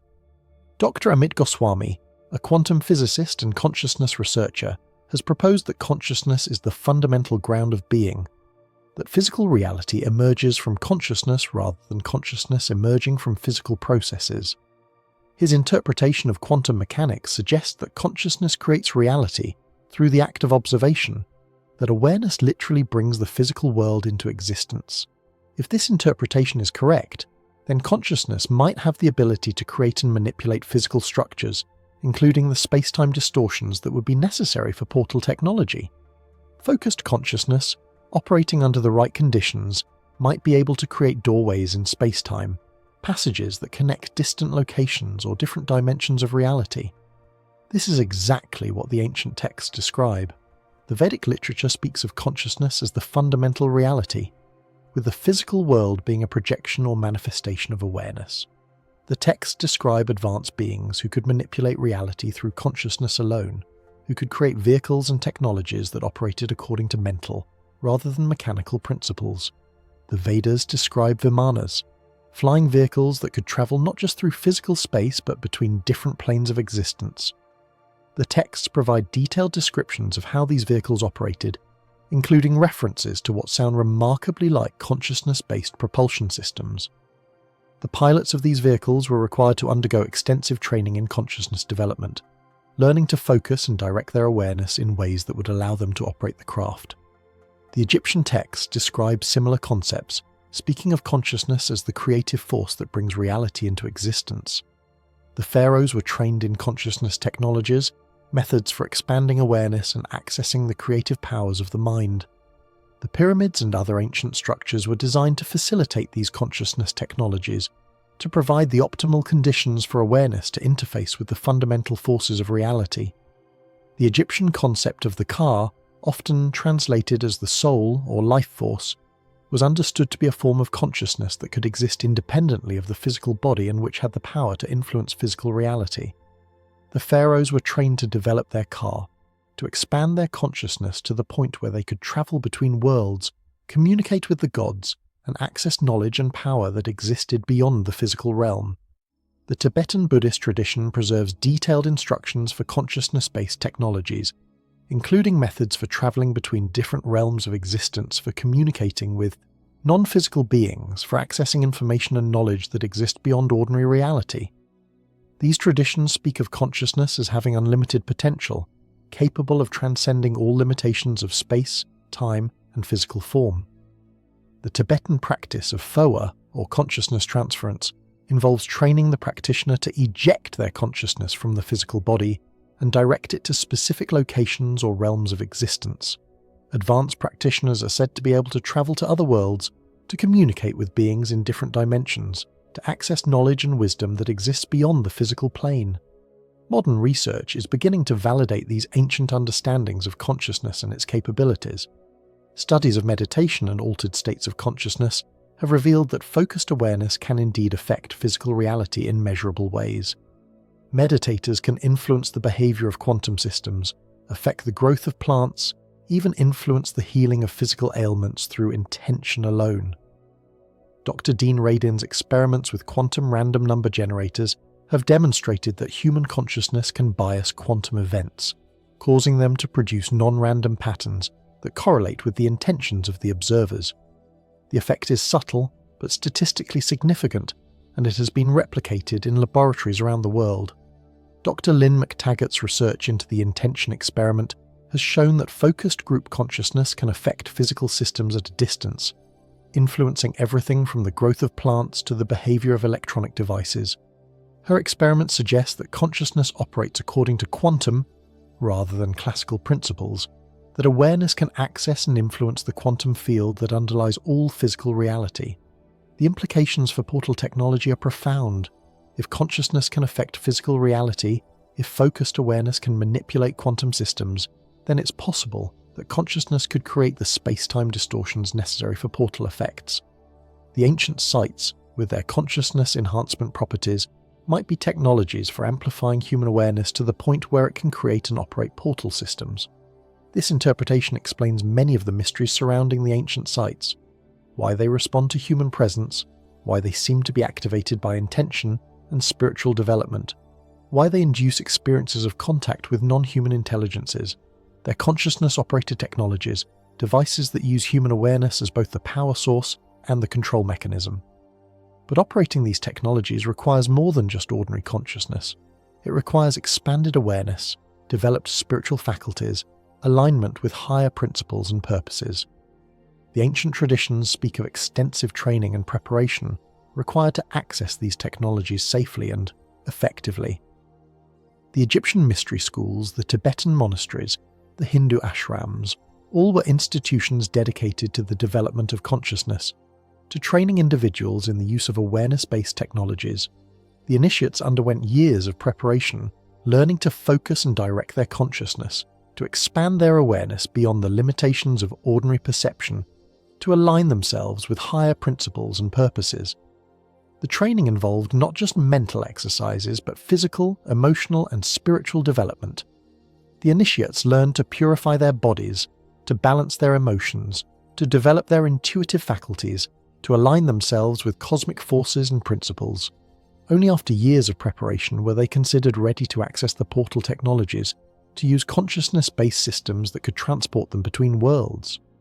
The beings that built these systems understood the connection between consciousness and physical reality in ways that we're only beginning to rediscover. They created technologies that could be operated by consciousness alone, but they also understood that such technologies required operators who had developed the wisdom and responsibility necessary to use them appropriately. This is why the portal sites have remained hidden in plain sight for so long. The technologies are there, functional and available, but they require a certain level of consciousness to access and operate. They respond to spiritual development, to expanded awareness, to alignment with higher purposes. They can't be activated by force or manipulation. They require understanding, respect, and wisdom. The modern encounters with portal phenomena suggest that human consciousness is developing to the point where these technologies are becoming accessible again. The beings that maintain the sites seem to be preparing for this transition, ensuring that the technologies are ready for operators who have developed the necessary level of awareness and responsibility. But this development isn't automatic. It requires conscious choice, deliberate spiritual development, commitment to expanding beyond the limitations of ordinary awareness. The technologies are available, but accessing them requires becoming the kind of being who can use them wisely and appropriately. The consciousness connection is the key to understanding portal technology. These aren't mechanical devices that can be operated by anyone with the right knowledge. They're consciousness-based technologies that respond to the level of awareness and spiritual development of the operator. They're tools for the evolution of consciousness itself, technologies that facilitate the expansion of human awareness and the development of our full potential as conscious beings. The ancient sites around the world are more than historical monuments. They're consciousness laboratories, technologies for the development and enhancement of human awareness. They're waiting for operators who have developed the consciousness necessary to use them, who understand the connection between awareness and reality, who are ready to step through the doorways they've opened for us. The consciousness connection is not just about understanding how portal technology works. It's about understanding who we are as conscious beings, what our potential is, what we're capable of becoming. The portals are not just doorways between locations, they're doorways between levels of consciousness, between different stages of human development, between what we are and what we could become. The development of consciousness is not just an individual process, but a collective one. As more and more people develop their awareness, as more individuals learn to access and use consciousness-based technologies, the entire human species moves closer to a threshold where portal technology becomes widely available and accessible. The ancient prophecies speak of this time, this moment when humanity would rediscover the technologies of the ancestors, when the doorways between worlds would open again, when human consciousness would expand to encompass realities beyond the physical plane. We may be living in that time now, approaching that threshold where the impossible becomes possible, where the technologies of consciousness become the technologies of the future. Across the surface of our planet, connected by invisible lines of force and purpose, lies a network of ancient sites that may represent the most sophisticated technology ever deployed on Earth. These locations, scattered across every continent and hidden in plain sight, form a global grid of portal technologies that has been operating for thousands of years, maintained by intelligences that understand the true nature of reality in ways we're only beginning to comprehend. The network is vast, encompassing not just the famous sites like Stonehenge, the pyramids, and Machu Picchu, but thousands of lesser-known locations that exhibit the same anomalous properties, the same consciousness-affecting characteristics, the same evidence of advanced engineering and mathematical precision. Stone circles in remote valleys, dolmens on isolated hillsides, cave systems that extend far deeper than they should, underground chambers that resonate with frequencies that alter human awareness. Dr. Christopher Dunn, an engineer who has spent decades studying the precision of ancient construction, has identified what he calls the machine, a global network of sites that appear to be components of a single integrated system. His analysis of the Great Pyramid reveals that it's not just a monument, but a sophisticated device designed to generate and focus energy, to create specific frequencies and electromagnetic fields that can affect both consciousness and physical reality. Dunn's research shows that the pyramid contains chambers and passages that are precisely tuned to resonate at specific frequencies, creating standing wave patterns that focus and amplify energy in ways that require advanced understanding of acoustic engineering and electromagnetic theory. The King's Chamber, he argues, was designed as a resonating cavity that could generate powerful acoustic and electromagnetic effects that could influence consciousness and potentially create the conditions necessary for portal phenomena. But the Great Pyramid is not an isolated device. Dunn's analysis reveals that it's part of a larger network of sites that are positioned with mathematical precision around the globe, each one designed to generate and focus specific types of energy, each one connected to the others through what he describes as a global energy grid. The sites are positioned at locations that correspond to natural energy lines in the Earth's electromagnetic field, places where the planet's own energy systems can be accessed and amplified. The concept of energy lines or ley lines has been recognized by traditional cultures around the world for thousands of years. The Chinese call them dragon lines, the Aboriginal Australians call them song lines, the British call them ley lines. These are invisible pathways of energy that crisscross the planet, connecting sacred sites and natural features in patterns that suggest an underlying order to the Earth's energy systems. Modern research has revealed that these energy lines correspond to measurable phenomena. The Earth's magnetic field creates patterns of electromagnetic energy that flow along specific pathways around the planet. These pathways are influenced by geological features, underground water systems, mineral deposits, and other factors that create variations in the planet's electromagnetic field. The ancient sites are positioned at key points along these energy lines, places where multiple pathways intersect, where the Earth's natural energy systems are most concentrated and accessible. The builders of these sites understood how to tap into these natural energy systems, how to amplify and focus them, how to use them to power technologies that operated according to principles we're only now beginning to understand. But the network is more than just a collection of individual sites connected by energy lines. It appears to be a single integrated system designed to facilitate communication and travel between distant locations, between different dimensions of reality, between our world and others that exist parallel to our own. The positioning of the sites follows mathematical patterns that suggest they were planned as components of a global system. The distances between major sites correspond to specific mathematical relationships, ratios that appear throughout nature and which seem to encode fundamental principles of harmony and resonance. The angles between sites, when viewed from above, create geometric patterns that correspond to the sacred geometry found in the construction of individual monuments. Carl Munk, a researcher who has spent decades analysing the mathematical relationships between ancient sites, has discovered what he calls the code dash, a system of mathematical coordinates that connects sites around the world in patterns that couldn't be coincidental. His analysis reveals that the ancient builders used a sophisticated system of mathematics and astronomy to position their sites with precision that rivals modern GPS technology. Munk's research shows that the sites are positioned according to their longitude and latitude coordinates, but using a mathematical system that's based on the geometry of the Earth itself rather than arbitrary human conventions. The system uses the Great Pyramid as a prime meridian, with other sites positioned at specific mathematical relationships to this central location. The mathematical relationships between sites suggest that they were designed to work together to create resonant patterns that span the entire planet. When sites are activated simultaneously, either through natural astronomical events or through human consciousness, they create standing wave patterns that can affect the Earth's electromagnetic field on a global scale. This global resonance system may be the key to understanding how the portal network operates. If consciousness can affect quantum systems, and if quantum effects can be amplified through resonance, then a network of sites designed to create global resonant patterns could potentially create the conditions necessary for large-scale portal phenomena. The ancient texts support this interpretation.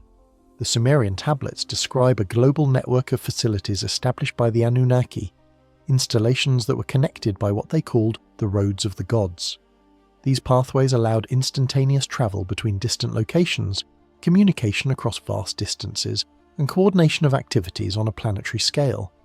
The Hindu Vedas describe a similar network, speaking of cosmic gateways that connected different worlds and dimensions. The texts describe these gateways as being maintained by advanced beings who possessed technologies that operated through consciousness rather than mechanics, systems that could be activated by focused intention and spiritual development. The Egyptian texts speak of the roads of the gods as pathways that connected the sacred sites of Egypt with similar sites around the world. The pharaohs were trained to use these pathways to travel between sites instantaneously, to communicate with beings in other dimensions, to access knowledge and power that existed beyond the physical realm. But the network is not just described in ancient texts. Modern research has revealed evidence of ongoing activity that suggests the system is still operational, still maintained, still in use by intelligences that understand its function and purpose. Satellite imagery has revealed geometric patterns on the Earth's surface that connect ancient sites in ways that aren't visible from ground level. These patterns, often called Nazca lines, after the famous geoglyphs in Peru, appear at locations around the world, creating geometric designs that can only be fully appreciated from high altitude. The patterns are too large and too precise to have been created by ancient peoples using primitive tools and techniques. They require aerial perspective, advanced surveying methods, and sophisticated understanding of geometry and mathematics. Yet they appear at sites that predate known aviation technology by thousands of years. Some researchers suggest that these patterns are landing strips or navigation aids for aerial vehicles, but their geometric precision and mathematical relationships suggest a more sophisticated purpose. They may be components of the global energy grid, physical markers that help to focus and direct the Earth's electromagnetic energy along specific pathways. Ground-penetrating radar has revealed underground structures at many ancient sites that extend far deeper and are far more complex than surface archaeology suggests. These underground networks often connect sites that are separated by considerable distances, creating tunnel systems that span entire continents. The tunnels are too extensive and too precisely engineered to have been created using primitive excavation techniques. They require advanced drilling and construction methods, sophisticated ventilation systems, and precise surveying to maintain their alignment over long distances. Yet they appear at sites that supposedly predate such technologies by thousands of years. The underground networks may be physical components of the portal system, providing protected pathways for energy transmission, communication systems, or even physical transportation between sites. The tunnels often exhibit the same acoustic and electromagnetic anomalies found at surface sites, suggesting they're designed to facilitate the same consciousness-affecting phenomena. Modern monitoring equipment has detected synchronized activity at sites around the world, events that occur simultaneously at locations separated by thousands of miles. These synchronizations often correspond to astronomical events, suggesting that the network responds to cosmic influences, that it's designed to interact with celestial bodies and cosmic energy systems. The synchronized activity includes electromagnetic pulses, acoustic resonances, and gravitational anomalies that occur at multiple sites simultaneously. The phenomena are too coordinated and too precise to be natural occurrences. They suggest that the sites are components of a single system that can be activated and controlled from a central location or through distributed intelligence. Researchers have also documented what appears to be communication between sites, electromagnetic signals that travel between locations at speeds that exceed the speed of light. These signals don't follow the normal pathways of electromagnetic radiation, but seem to travel through dimensions or channels that aren't accessible to conventional technology. The faster-than-light communication suggests that the network operates according to quantum, rather than classical principles, that it uses quantum entanglement or similar phenomena to maintain instantaneous connection between distant locations. This would explain how the system can coordinate activity on a global scale, how it can respond to events and influences that occur anywhere in the network. But perhaps the most intriguing aspect of the network is its apparent ability to respond to human consciousness.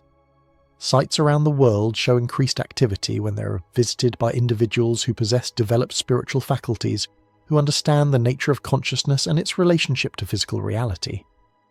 The network seems to be designed to interface with human consciousness, to respond to focused intention and spiritual development. Sites become more active, more responsive, more accessible to individuals who have developed the awareness necessary to interact with consciousness-based technologies. This suggests that the network is not just a technological system, but a consciousness enhancement device, designed to facilitate the development of human awareness and the expansion of our capabilities as conscious beings. The sites serve as training grounds, testing facilities, and graduation ceremonies for individuals who are developing the consciousness necessary to access portal technologies. The hidden network represents the most sophisticated technology ever deployed on Earth, a global system of consciousness-operated portal devices that has been functioning for thousands of years. The network is maintained by intelligences that understand the true nature of reality, that possess technologies that operate through consciousness rather than mechanics, that are committed to the development and evolution of human awareness. The network is not just a relic of the past, but an active system that continues to operate, to evolve, to respond to the changing needs and capabilities of human consciousness. As more individuals develop the awareness necessary to interact with the system, as more people learn to access and use consciousness-based technologies, the network becomes more active, more accessible, more responsive to human needs and intentions. We are approaching a threshold where the hidden network may become visible, where the portal technologies may become widely accessible, where humanity may join the cosmic community that has been maintaining and operating these systems for thousands of years. The network is ready. The technologies are functional. The only question is whether we're ready to develop the consciousness necessary to use them responsibly and wisely. The hidden network is not just about transportation between locations or communication across distances. It's about the evolution of consciousness itself, the development of human potential, the expansion of our capabilities as aware, creative, and loving beings.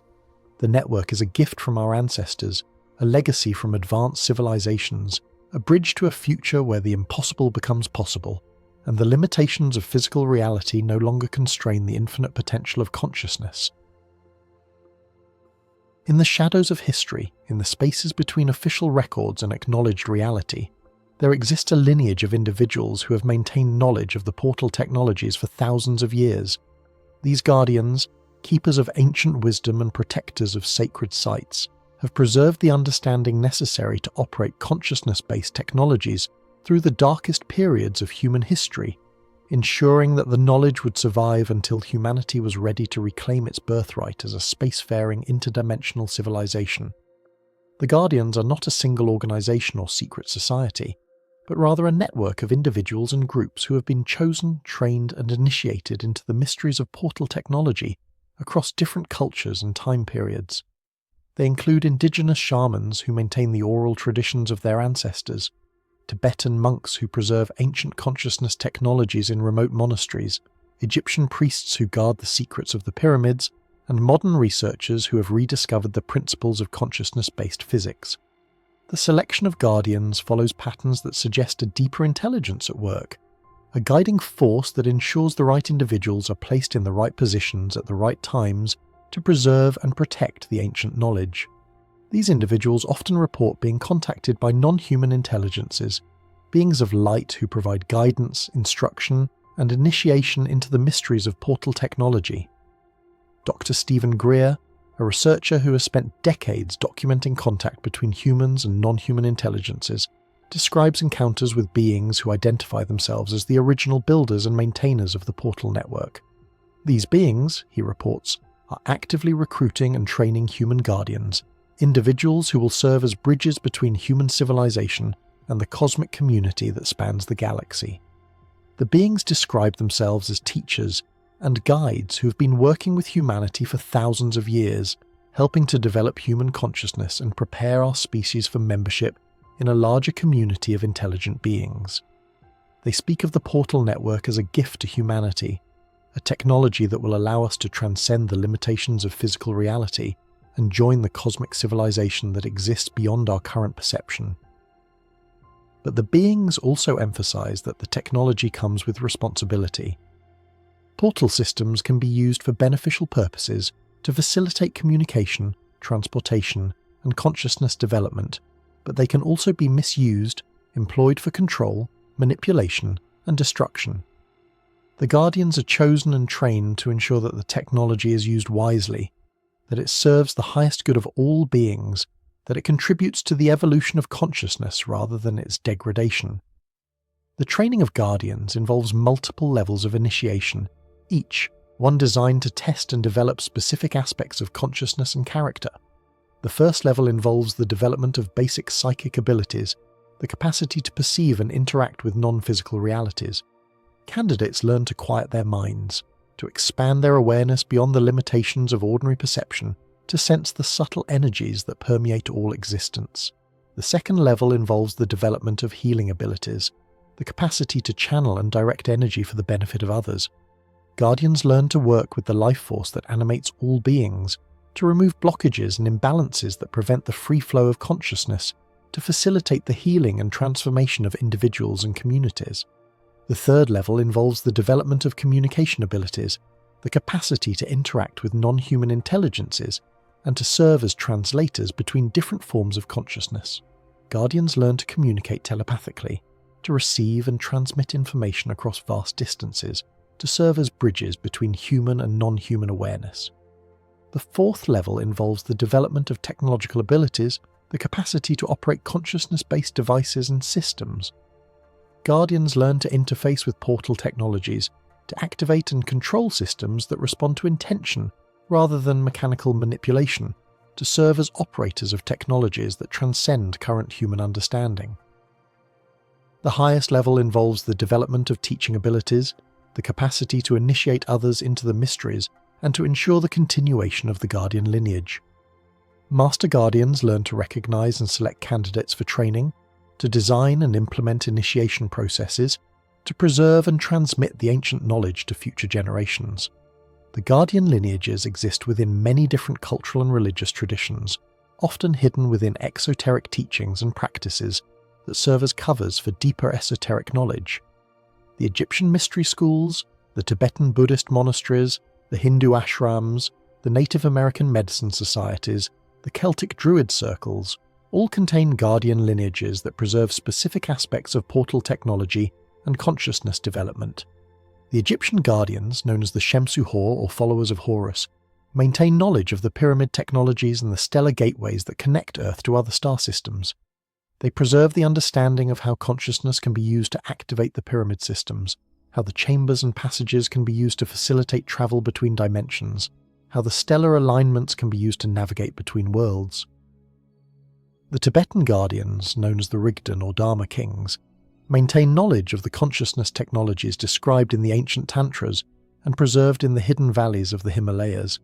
They preserve the understanding of how awareness can be projected beyond the physical body, how consciousness can travel to other realms of existence, how the mind can be used to manipulate the fabric of reality itself. The Native American Guardians, known by different names in different tribes but united in their understanding of the sacred sites and energy lines that crisscross the continent, maintain knowledge of the portal technologies that were established by the Star People in ancient times. They preserve the understanding of how specific locations can be used to facilitate communication with non-human intelligences, how ceremonies and rituals can be used to activate dormant technologies, how consciousness can be used to travel between worlds. The Celtic guardians, known as the Druids, and later as the Knights Templar, maintained knowledge of the stone circles and megalithic structures that dot the European landscape. They preserved the understanding of how these sites could be used to access other dimensions, how the geometric patterns encoded in their construction could be used to manipulate space and time, how consciousness could be used to activate technologies that had been dormant for centuries. But the Guardian lineages are not just historical artifacts. They continue to exist and operate in the modern world, adapting their methods and teachings to contemporary circumstances while preserving the essential knowledge that has been passed down through generations. Modern Guardians include scientists who are researching consciousness and quantum physics, researchers who are investigating anomalous phenomena at ancient sites, and individuals who have had direct contact with non-human intelligences. Dr. Jacques Vallée, whose research into anomalous phenomena has spanned decades, describes encounters with individuals who possess knowledge of portal technologies that far exceeds anything found in conventional scientific literature. These modern Guardians, he reports, are working to prepare humanity for a transition, a shift in consciousness that will allow our species to access technologies that have been hidden for thousands of years. The modern Guardians face unique challenges that their predecessors did not encounter. The rapid pace of technological development, the global nature of modern civilization, and the potential for misuse of portal technologies by governments and corporations all create risks that must be carefully managed. The Guardians must work to ensure that the ancient knowledge is preserved and transmitted, while preventing its exploitation by those who would use it for harmful purposes. One of the primary challenges facing modern Guardians is the integration of ancient wisdom with contemporary scientific understanding. The portal technologies operate according to principles that transcend current scientific paradigms, requiring a synthesis of consciousness research, quantum physics, and spiritual development that challenges the boundaries between science and spirituality. The Guardians are working to develop new educational approaches that can bridge this gap, creating training programs that combine rigorous scientific methodology with traditional consciousness development practices. These programs are designed to produce a new generation of researchers and practitioners who can work with portal technologies safely and effectively. Another challenge is the identification and selection of suitable candidates for Guardian training. The rapid pace of modern life, the materialistic orientation of contemporary culture, and the skepticism towards spiritual and psychic phenomena all create obstacles to finding individuals who possess the necessary qualities for Guardian work. The Guardians are developing new methods for identifying and recruiting candidates, using modern communication technologies to reach individuals who might not otherwise encounter the ancient teachings. They are creating online communities, organizing conferences and workshops, and establishing research centers that serve as gathering places for individuals who are drawn to the mysteries of consciousness and portal technology. The Guardians are also working to establish connections with mainstream scientific and academic institutions, seeking to introduce portal technology research into universities and research centers where it can be studied using rigorous scientific methods. This work requires careful navigation of academic politics and scientific skepticism, but it's essential for ensuring that the knowledge is preserved and developed in ways that meet contemporary standards of evidence and verification. Perhaps most importantly, the Guardians are working to prepare humanity for the revelation of portal technology and the contact with non-human intelligences that such revelation would inevitably bring. This preparation involves not just the development of technical knowledge, but the cultivation of wisdom, compassion, and spiritual maturity that will be necessary for humanity to use these technologies responsibly. The Guardians understand that portal technology is not just about transportation or communication, but about the evolution of consciousness itself.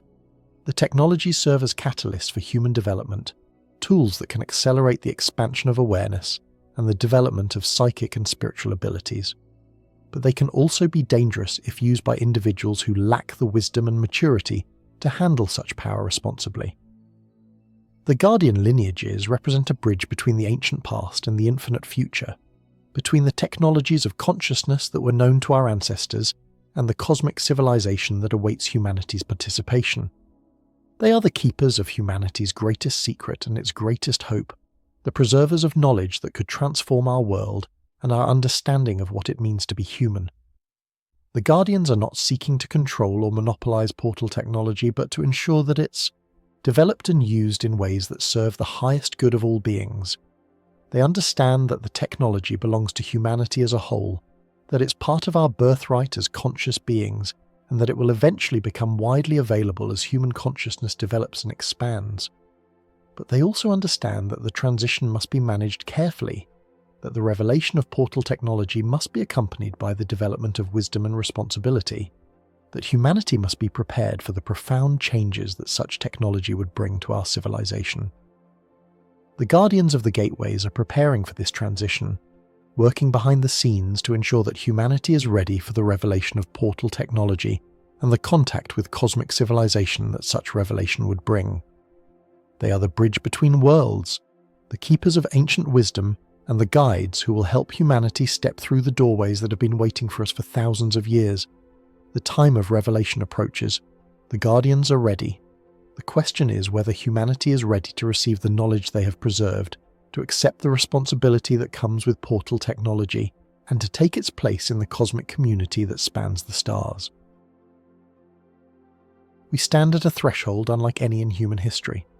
The ancient technologies that our ancestors described in myths and legends, the portal systems that have been dismissed as impossible fantasies, the consciousness-based devices that challenge everything we think we know about the nature of reality, are beginning to reveal themselves to a humanity that is finally developing the awareness necessary to understand and use them. The signs of this awakening are everywhere, visible to those who know how to look, measurable by those who understand what to measure. Ancient sites around the world are showing increased activity, exhibiting phenomena that suggest they're preparing for activation on a scale not seen for thousands of years. The beings that maintain these sites are becoming more visible, more willing to make contact with humans who have developed the consciousness necessary to interact with them safely and beneficially. The scientific community, long skeptical of anything that challenged materialistic paradigms, is beginning to acknowledge that consciousness might play a fundamental role in the nature of reality. Quantum physics has revealed that the observer affects the observed, that consciousness and physical reality are intimately connected in ways that suggest the mind has the power to influence matter at the most fundamental levels. Research into anomalous phenomena, once relegated to the fringes of scientific inquiry, is being conducted by mainstream institutions and funded by government agencies that recognize the potential implications of consciousness-based technologies. The study of unidentified aerial phenomena has revealed objects that seem to operate according to principles that transcend our current understanding of physics, suggesting that portal technology is not just theoretically possible, but actually in use by intelligences that possess more advanced knowledge than we currently have. The awakening is not just technological but spiritual, not just scientific, but consciousness-based. Around the world, increasing numbers of people are reporting experiences that suggest they're developing abilities that were once considered supernatural or impossible. Telepathic communication, remote viewing, precognition, psychokinesis, and other psychic phenomena are being documented and studied by researchers who are discovering that these abilities are natural capacities of human consciousness that can be developed through proper training and practice. The ancient sites are playing a crucial role in this awakening, serving as consciousness enhancement devices that accelerate the development of psychic and spiritual abilities in those who visit them with the proper preparation and intention. Visitors to sites like Stonehenge, the Great Pyramid, Machu Picchu, and thousands of lesser-known locations are reporting experiences that transform their understanding of reality and their perception of their own capabilities. These experiences follow consistent patterns that suggest they're not random psychological phenomena, but responses to specific properties of the sites themselves. Visitors report alterations in consciousness that allow them to perceive realities beyond the physical world, to communicate with non-human intelligences, to access information and knowledge that isn't available through normal sensory channels. The experiences often begin with subtle changes in perception, a sense that the air around the ancient structures is somehow different, charged with an energy that affects awareness in profound ways. Visitors describe feeling as though they're entering a different dimension, a space where the normal rules of physics don't apply, where consciousness can expand beyond the limitations of the physical body. As the experience deepens, many visitors report direct contact with intelligences that seem to be associated with the sites themselves. These beings are described as tall, luminous entities that communicate telepathically, sharing information about the nature of reality, the purpose of the ancient structures, and humanity's role in a larger cosmic community. The beings identify themselves as the original builders and maintainers of the portal network, advanced intelligences that have been working with humanity for thousands of years to prepare our species for membership in a galactic civilization. They speak of the ancient sites as gifts to humanity, technologies that will allow us to transcend the limitations of physical reality and join the cosmic community that spans the stars. The contact experiences are not limited to ancient sites. Around the world, increasing numbers of people are reporting encounters with non-human intelligences in a variety of contexts, from meditation and dream states to direct physical encounters. These experiences suggest that the beings are actively reaching out to humanity, seeking to establish communication and prepare our species for the transition that lies ahead. Dr. Stephen Greer's CE5, Close Encounters of the Fifth Kind, protocols have demonstrated that contact with non-human intelligences can be initiated through focused group meditation and consciousness development practices.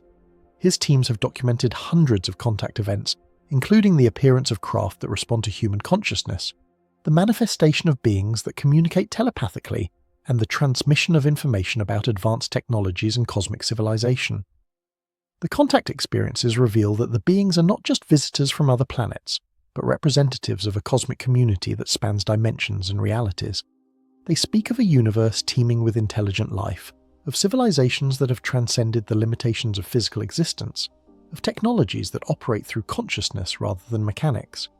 They describe portal networks that connect star systems across the galaxy, communication systems that allow instantaneous contact across vast distances, and consciousness-based technologies that make interstellar travel as simple as stepping through a doorway. They speak of Earth as a developing world that is approaching readiness to join this cosmic community, but they emphasize that the transition must be earned through the development of consciousness and the demonstration of wisdom and responsibility. The awakening is accelerating as more and more people develop the awareness necessary to perceive and interact with these non-ordinary realities. Meditation practices, consciousness development techniques, and spiritual disciplines that were once the province of a few dedicated seekers are becoming mainstream, taught in schools, practiced in corporations, and studied by scientists who recognize their potential for enhancing human capabilities. The internet and global communication technologies are playing a crucial role in this awakening, allowing individuals who are having anomalous experiences to connect with others, to share their stories, and to discover that they're not alone in their encounters with non-ordinary realities. Online communities are forming around the study of consciousness, the investigation of ancient mysteries, and the exploration of portal technology. These communities are serving as incubators for the development of new understanding, bringing together individuals with diverse backgrounds and expertise to collaborate on research that transcends traditional academic boundaries. Scientists are working with mystics, engineers are collaborating with shamans, and researchers are partnering with experiencers to develop new approaches to understanding consciousness and its relationship to physical reality. The collaboration is producing results that neither group could achieve alone. Scientific rigor is being applied to phenomena that were once dismissed as subjective or unverifiable, while spiritual wisdom is being integrated with technological development in ways that suggest new possibilities for human advancement.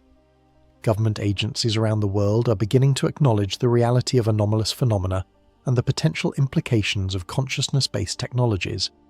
The recent disclosure of unidentified aerial phenomena by the US military represents just the beginning of a process that will eventually lead to the acknowledgement of non-human intelligence and the reality of portal technology. The disclosure process is being managed carefully, with information being released gradually to allow humanity to adjust to the implications of contact with advanced civilizations. The goal is to prepare our species for the revelation of portal technology and the invitation to join the cosmic community without causing panic or social disruption. But the awakening is not just about technology or contact with non-human intelligences. It's about the evolution of human consciousness itself, the development of our full potential as aware, creative, and loving beings. The portal technology is a catalyst for this evolution, tools that can accelerate the expansion of awareness and the development of abilities that will transform our understanding of what it means to be human. The ancient sites around the world are activation points for this transformation, consciousness enhancement devices that can trigger the awakening of dormant capacities within human awareness. As more people visit these sites with the proper preparation and intention, as more individuals develop the consciousness necessary to interact with portal technologies, the awakening accelerates and spreads throughout human civilization. We are approaching a moment of unprecedented transformation, a shift in consciousness that will fundamentally alter our understanding of reality and our place in the cosmos. The portal technologies that have been hidden for thousands of years are beginning to reveal themselves to a humanity that is finally ready to receive them. The ancient prophecies speak of this time, this moment when the doorways between worlds would open again, when humanity would reclaim its birthright as a cosmic civilization, when the technologies of consciousness would become the foundation for a new era of human development. The Hopi speak of the emergence into the fifth world, a time when humanity will transcend the limitations of physical existence and join the cosmic community that spans the stars. The Maya describe the end of one age and the beginning of another, a transformation that will fundamentally alter human consciousness and capabilities. The Hindu traditions speak of the Satya Yuga, the golden age when humanity will live in harmony with cosmic principles and possess technologies that operate through consciousness rather than mechanics. These prophecies are not just spiritual metaphors, but technical descriptions of the transformation that is now beginning to unfold. The portal technologies are the key to this transformation, the tools that will allow humanity to transcend the limitations of physical reality and take its place in the cosmic community that has been waiting for us to remember who we really are. The awakening is not a future possibility, but a present reality. The technologies are functional, the beings are present, the doorways are open.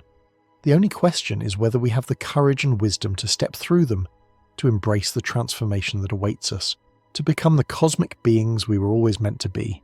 The time of awakening has arrived, the portals are opening, the invitation has been extended, the choice is ours.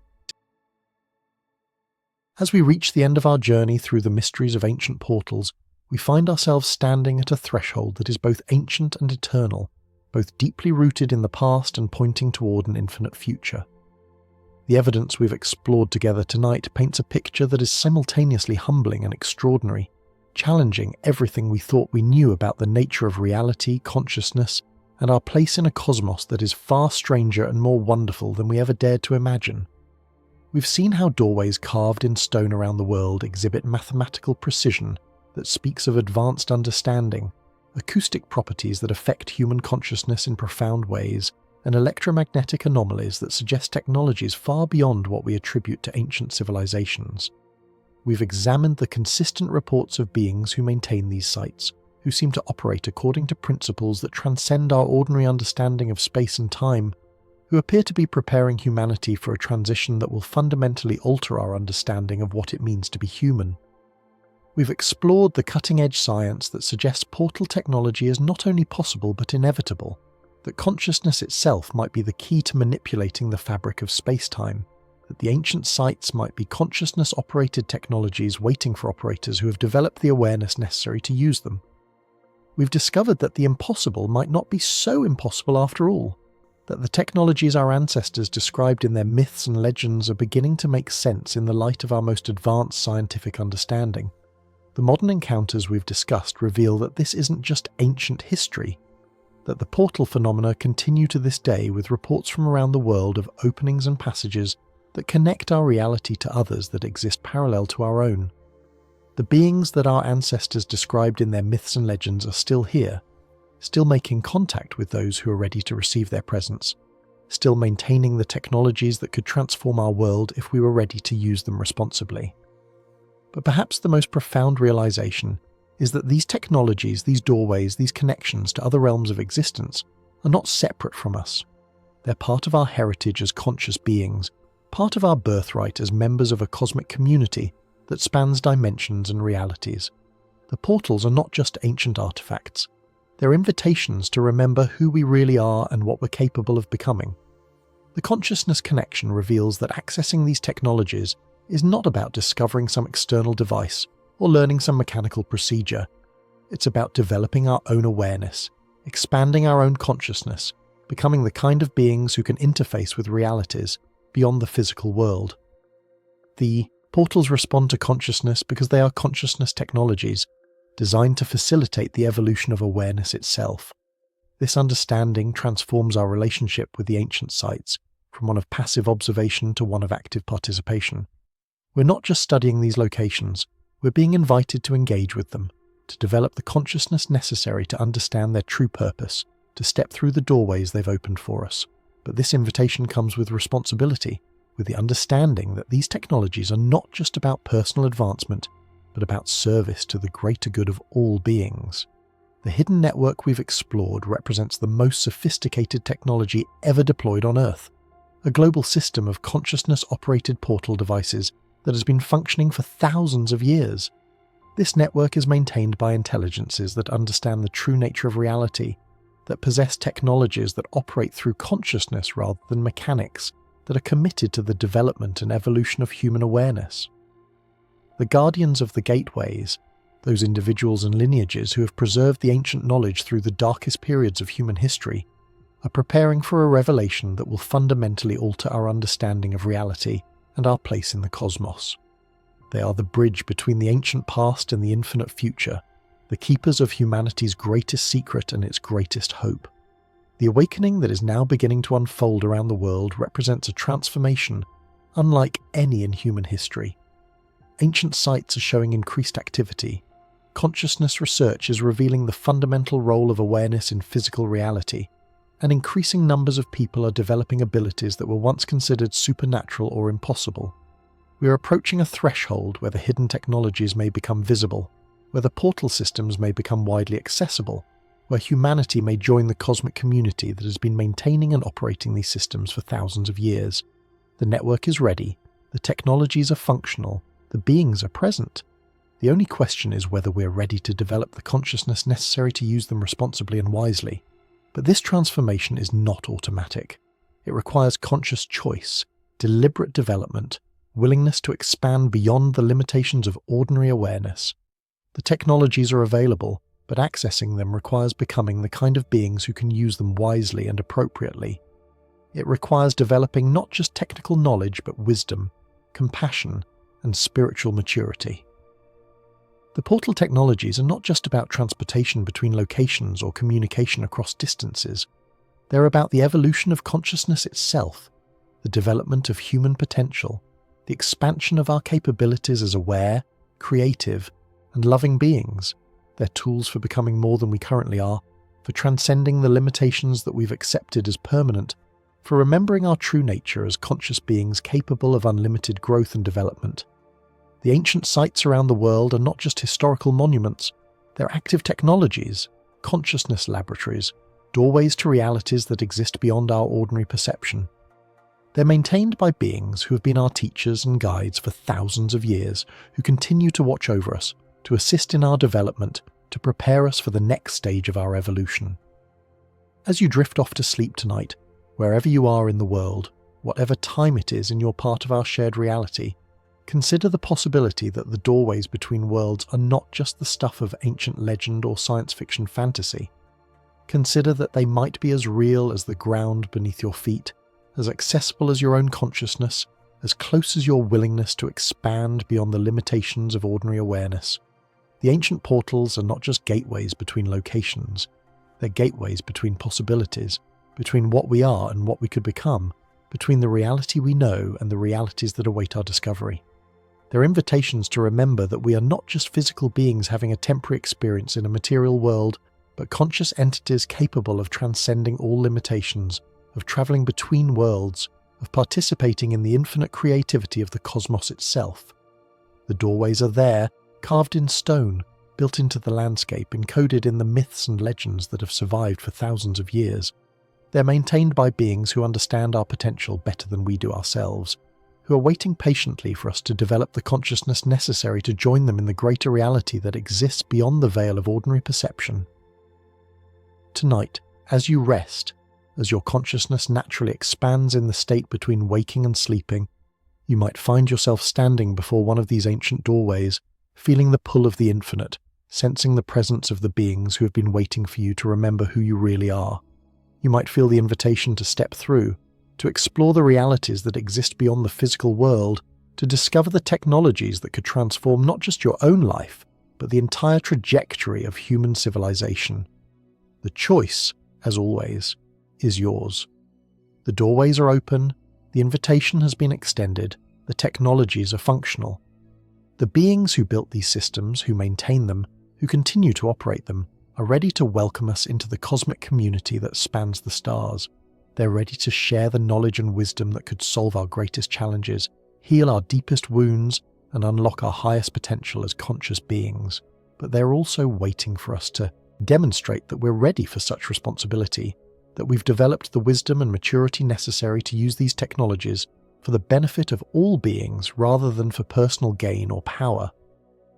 They're waiting for us to show that we understand that consciousness is not just about individual advancement, but about service to the greater good, about contributing to the evolution of awareness throughout the cosmos. The portal technologies represent both humanity's greatest opportunity and its greatest test. They offer us the chance to transcend the limitations of physical reality, to join a cosmic civilization that spans dimensions and galaxies, to participate in the infinite creativity and love that underlies all existence. But they also require us to become worthy of such gifts, to develop the consciousness necessary to use them wisely, to demonstrate that we're ready to take our place as responsible members of the cosmic community.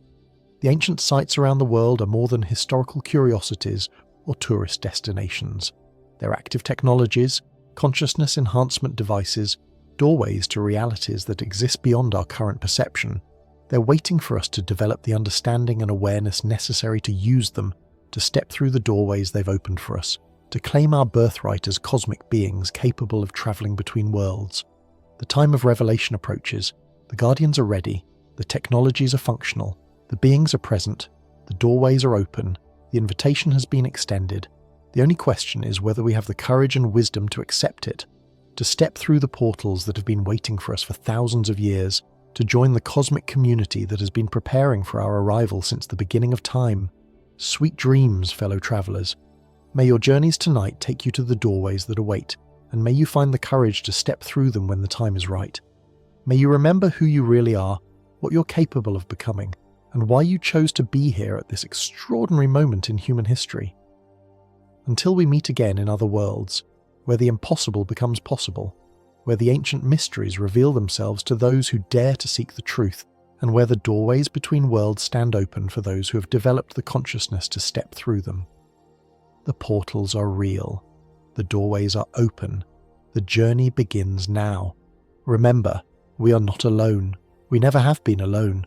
We are part of something far greater than we've imagined, members of a cosmic community that spans the stars, inheritors of technologies that could transform our world and our understanding of what it means to be human. The ancient portals are calling.